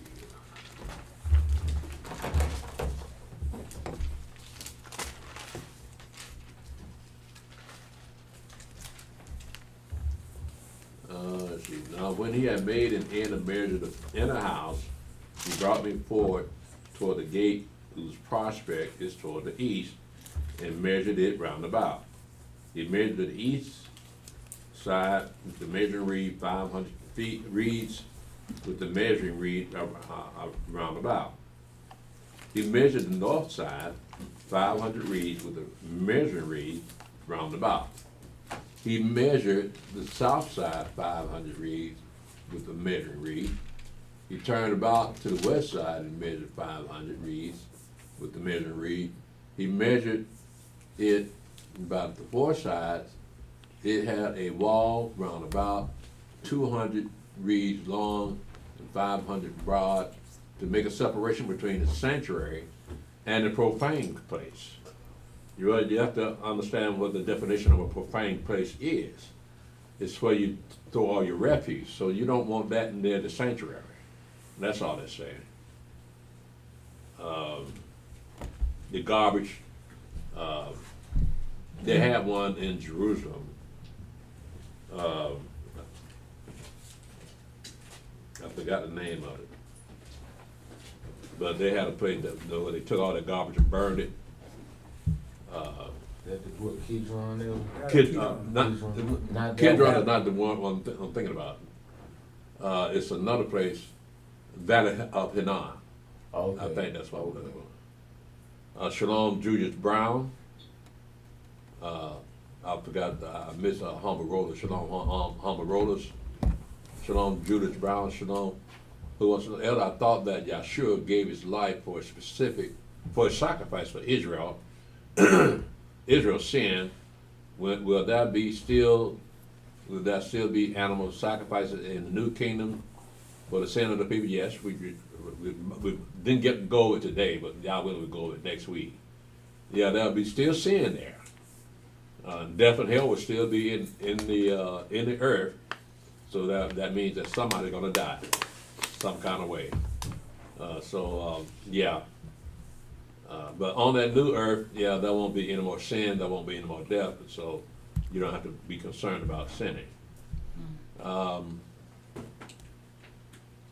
Again, we were gonna go over that today, but we ran out of time about the animal sacrifices coming back. And plus, no, it's not, the animal sacrifice is just not for sin, it's for the holy days also. So, yeah, you had to have that animal sacrifice for that.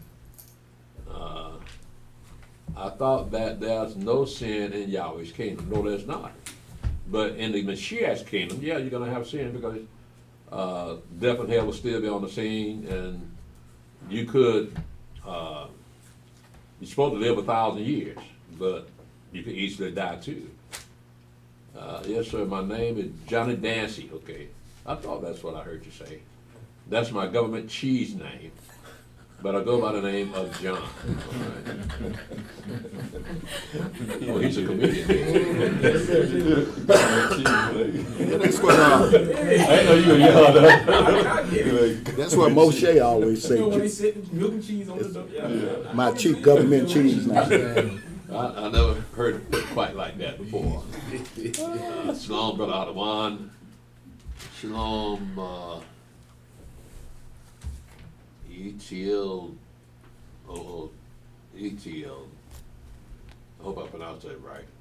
What's no elder is the taking off of the shoes before entering the sanctuary. Is that symbolic of entering the holy place? No. This is practice we started with on the El Yaakov. I don't think they did that in the sanctuary in the kingdom, did they? I think No. they got this from Muslim. I think we got it from Moshe when he took off his shoes on. Oh yeah, the holy ground. That's right. Yeah, When we remove our feet, I forgot. We've been doing it so long. Exodus We 3. remove our shoes because of the ground we stand upon. It's holy ground, like it was with Moshe. Appreciate that, Head. Shalom Yashar is love. Shalom ETL 1003. Well, let's see. No, modesty sets us apart from the world of women also. True that. Shalom Sister Nava. Shalom Brother Adahayim. Great class, praise Yahweh. A Muslim man can't just place himself over a woman, especially if he has a wife. That's adultery and not proper order for Hebrew Israelites. Women that is single. Well, let me read it again. A Muslim man can't just place himself over a woman, especially if he has a wife. That's adultery and not proper order for Hebrew Israelites. woman that is singing. I think he maybe finished up his sentence somewhere else. The singer, he can't be my head or lead. Okay, that's the same person. Roosevelt Petrie, Shalom. Something suspicious about that. I wouldn't agree with that. I don't know what they're talking about. I think This is not a proper union. I guess she's They're talking about a single I guess people being together. Sound like that's what he's saying. So what now? Two single people being She together. said a Muslim man can't just place himself over a woman, especially if he has a wife. So I guess she's talking about a married Muslim man trying to get another wife or something. Yeah. Muslims do what they want to. You know, they got more. Did we mention anything like that today? I don't know. Nah. I think what we were talking about at the beginning of the We class. said nothing about no marriage. No. She's saying that's adultery and not proper order. Well, I don't know what they're going at. Maybe they need to enlighten me before I get out of here. See, there's something suspicious about that. I wouldn't agree with that. What is it that is That's what I suspicious was about? trying to figure I don't know out. what you talking I'm about. talking about what head covering. That's all. I'm thinking. ETL, not a proper union. I don't know what you're talking about. Elder, forgive for asking many questions concerning images. I know white people make paintings of JC. What about the paintings of a black Yahweh? Black Yahweh. Like Yahweh. That's even worse. That's even worse, man. Come on. Who wants to know? Because that goes against the second commandment, right? So you shall make should not make unto you any graven image. And how can you make an image of Yahweh and you never seen him? Right. And Yahshua will take your black Yahshua either. You have to get rid of that thing. Shalom, Brother Roosevelt Petrie. Shalom, who wants to know? Was these painted by white people too? Yes. Shalom, Brother Benaiah. Shalom, Elder Hezekiah. Shalom, Mickey Anderson. Elder, can you explain what religion mean in this? James 1:27, pure religion and undefiled. Before Elohim and the Father is this, to visit the fatherless and the widows in their affliction and keep himself unspotted from the world. My cousin asked a question, I think trying to compare our history book to religion of Christianity. Well, let's look at that. That's in James chapter 1.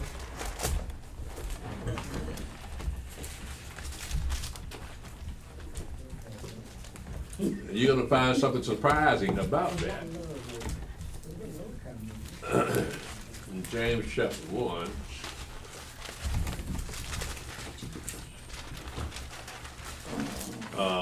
verse 26 to verse 26 to 27. Look at what the reading, we've just read what it says, but what James was really talking about was the law. When he says religion, he's talking about the law because what he just read, let me read that again to you. If any man among you seem to be religious and bridle not his tongue, but deceive his own heart, this man religion is vain. Pure religion and undefiled before Elohim and the Father is this, to visit the fatherless and widows in their affliction and to keep himself unspotted from the world. Now, in James' case, he's used religion to describe the law. Because what he just mentioned is in the law. It's in Deuteronomy 24, verse 20 to 22, and Exodus 22, verse 22 to verse 34. He's referring to the law as religion, but there was a lot of that type of word being spread around back in those days, but they were practicing Judaism and all types of other religions that we don't even know anything about. Can you repeat those verses? When they talk about pure religion and undefiled, before Yah, Elohim and the Father is this, to visit the fatherless and the widows in their affliction and to keep himself unspotted from the world. We find that in the law in Deuteronomy chapter 24, verse 20 to verse 22, in Exodus 22, verse 22 to verse 24. I can barely read my own writing. You might want to add on that Zechariah chapter 7, verse 8 to verse 10 also. Elder, was that the actual word that James used, religion, or that a translator word? you look up that word, and remember now, they're speaking in Greek. It's translated into Greek, from Greek. Now, in the Greek language, when you look it up in the Strong Exhaustive Concordance, one of the definitions of religion is law. Okay. Yeah, so I don't know why the translators put that in there, or he said it himself. But I guess they're trying to make sure that you think that this book is a religious book. But no, that's actually in the law. You said Zechariah 7 verse 8. Yeah, Zechariah 7 verse 8 to verse 10, you can add that to what our father was doing. It describes verse 27 perfectly. Let's see here. Shalom, who wants, is it wrong for us to paint images of a black Messiah? Yes. Escargot, yes. Yahweh saw. Had not been Israel. When you mentioned the height and width of the walls around the new city of Jerusalem, could that just be a part of the design process of a kingdom? I can't imagine with my fleshly mind that someone or something attacking the city. Yeah, that's my point. Why would you need a wall on the new heaven and the earth?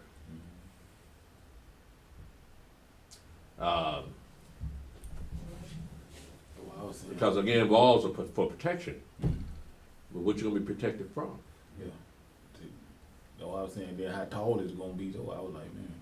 Well, you have to look at that and compare the size of that city and the walls with the rest of the new earth. It's got to be bigger too, because that city being that tall, that takes up 2/3 of America.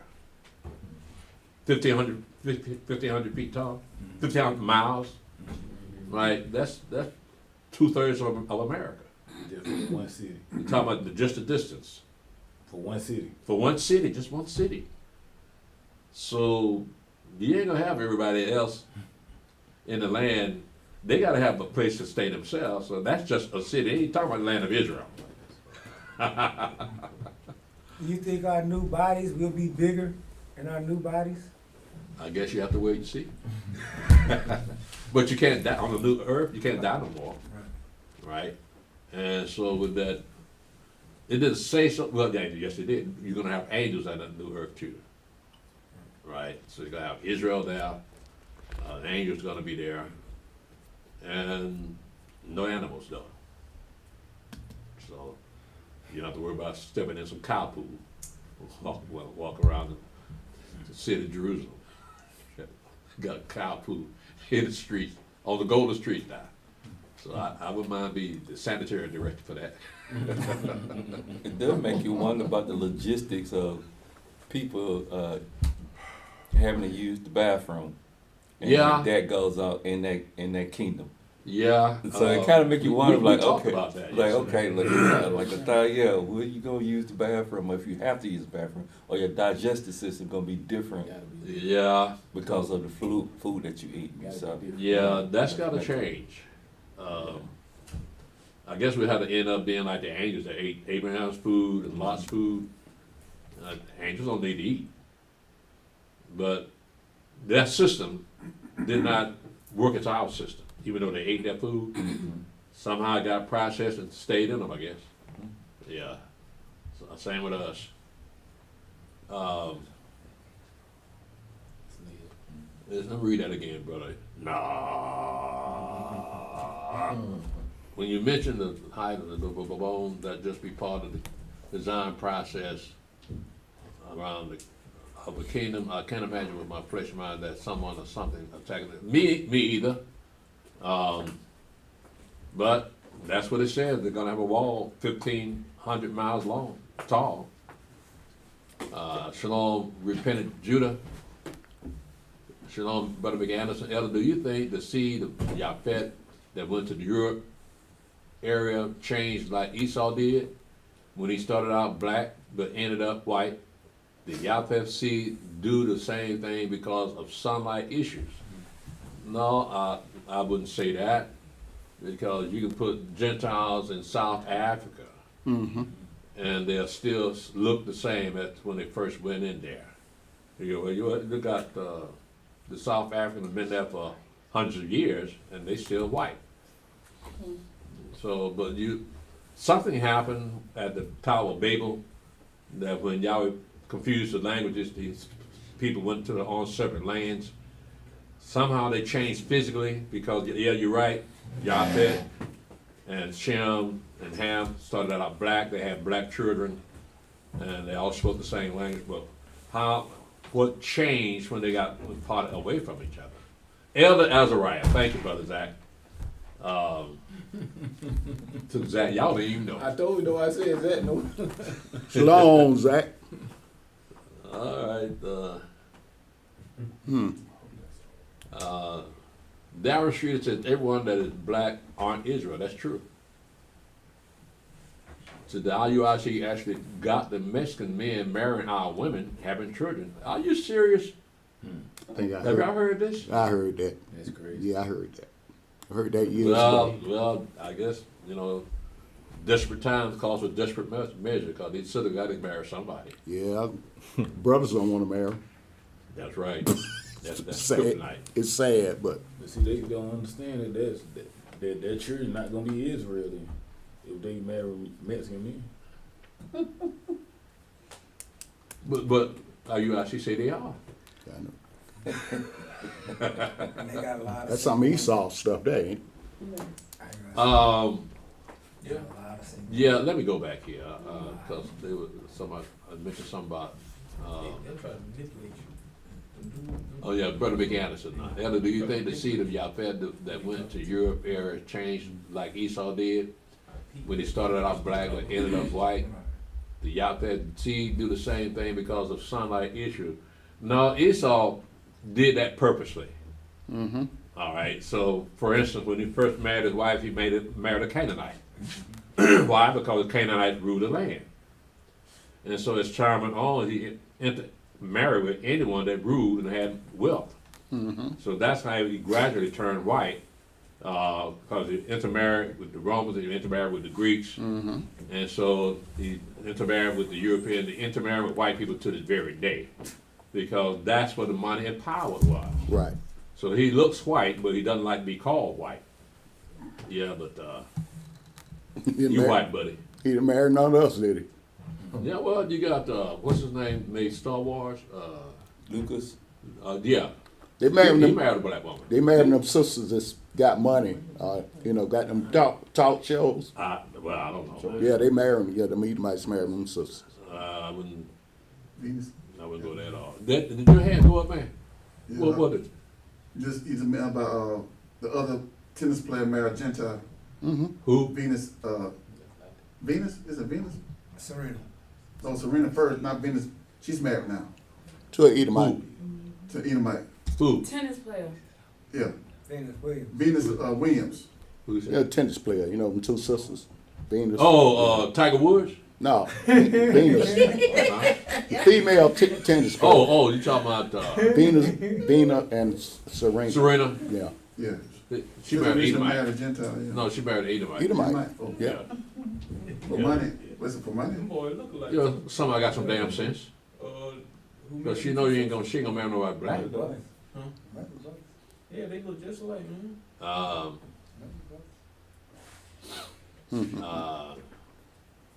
Yeah, Brother Benai, yeah, they think that the Mexicans are part of the Children of Israel, but they're not. So they're trying to take advantage of people. And they're going to be very disappointed if they have children, that them children will not be Israelites. I think it's a very, very sad thing that we as Yahweh's people can't seem to ever get it right. For us to just do what His Word says, to just love one another without condition. Well, yeah, that's been our issue, isn't it? So we accept the fact that we've been a rebellious people, don't know how to love one another, but we the chosen people. Don't you know Yahweh saw that in us before He married us? He saw that. If He married white people, it wouldn't be very interesting. No, We're very interesting people. they would have done what he told them to do. Yeah. And he wouldn't have been glorified with it. Busing is a word used for it's really good in Alabama. That's right? Is that what that means? Mm-hmm. See, I'm learning, y'all. Give me time. Brother Miguel, Shalom, Elder Priest, and Saints, I thank Yah for, thank Yah for awakening me, allowing my eyes to see and ears to understand. I was at my desk at work. A video came up. I tapped on it. The spirit leaped, going since 1915. Correction, Elder, I've been running this race since 2015. We're gonna have a ball at the feast, at the first feast in New Jerusalem, Yah willing. Yah be the truth and every man a liar. Okay. Who wants to know? So, Elder, Israel was before the Messiah, and was he the one who helped create the world? Thank you, Elder, for answering my questions.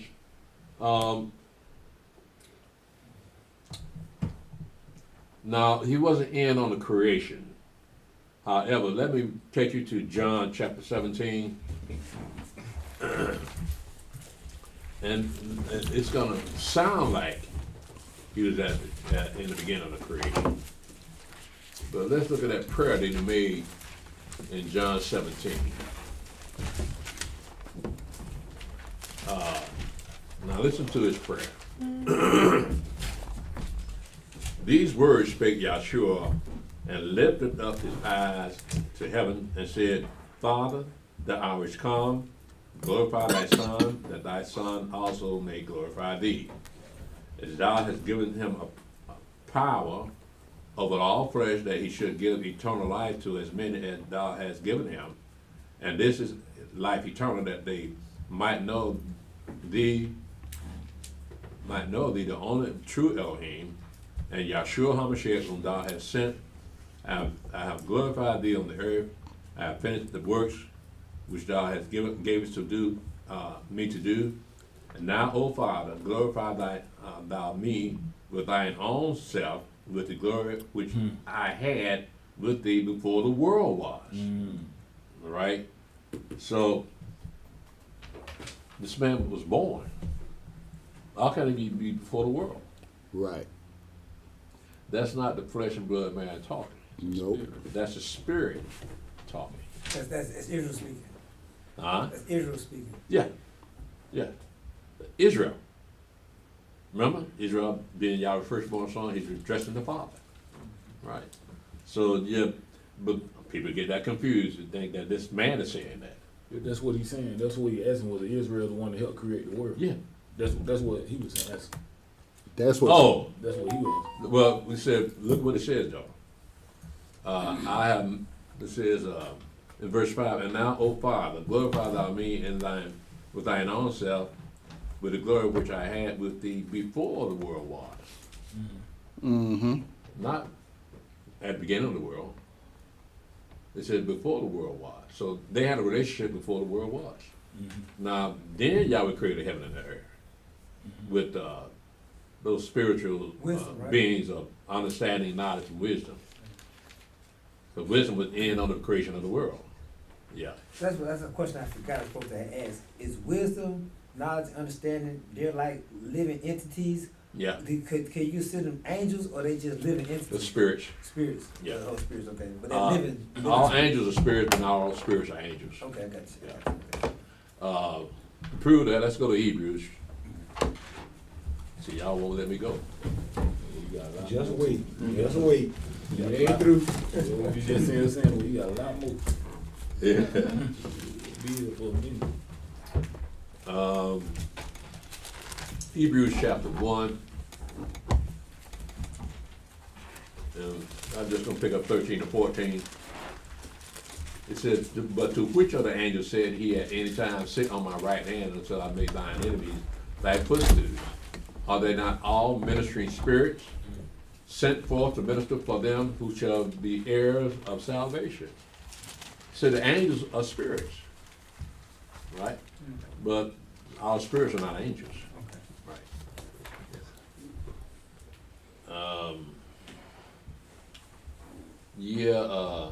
Who wants to know? Yeah, the Mashiach wasn't in on the creation, but he was there. All right, so he was preordained to not only be born of a virgin, but to die and rise up a new creation and to receive a kingdom. I think he asking is Israel in on the creation. That's what. No, is that what he's saying? Yeah, I think that's what he asked. Is Israel in? Not Was he? When he said was he, and was he? He said, so Elder Israel was before the Messiah, and was he the one who helped create the world? He said Israel is the Messiah. No, he talking about Israel. Oh, he's talking about Israel? Yeah, was Israel the one who helped? Yeah, create? Israel is Yahweh's word. Yeah, that's what he. Yeah, that was by his word all things were established. And so Israel established all things. Shalom, Melinda Curry. Shalom, ETL. Muslim man can't be a lead for a Hebrew Israelite woman, is what I'm asking, because he serves another God. That's true. It's not considered a proper union for Hebrew Israelite women, is it? Isn't it? No, it's not. So, yeah, all the Israelite women out there, y'all be careful. Do not marry a religious man. Marry a righteous man. That fears Yahweh and keeps his commandments. Especially if he is deceptive and has a wife already. Yeah, Muslim men do that. Now some regular men do that too. Yahweh shall the city wall itself stretches from Florida to Maine. Yep. Thank you, Mick Anderson. Thank you, Elder Priest. Elder Praise Yah. Shalom, Timmy Turner. Hadn't heard from you in a while. Shalom, Brother Yirmiyahu. Was not Idumea captured by the Shittites and became one with them, that while if their women marry another nation, that child is Hebrew, which is deception.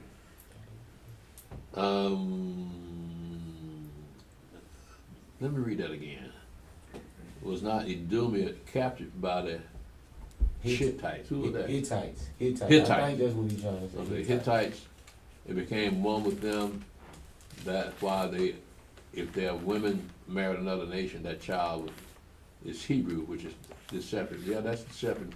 They count their ethnicity from in the woman. He's talking about Hittites or Canaanites? Well, Esau was still around even when the Mashiach was there. And so it's not like they intermingled with anybody. Well, they intermingled with the Gentiles who look white, but they maintained their tribal nature. Okay, I think that's it. Who wants to know? Thank you. That's it. All right, then. I'll give you 5 seconds on Facebook and YouTube. Give me another question or comment. 1, 2, 3, 4, 5. Thank you very much, YouTube, Facebook. Let's see here. Let me see. We don't have a holiday coming up at all, do we? No. Okay. It's about 3 months, All right. 3 months and a half off, huh? Yeah. All right. Well, we're going to go ahead and shut it down on Facebook, YouTube. Thank y'all for joining us. Join us for our history class on the 3rd day at 8 o'clock p.m.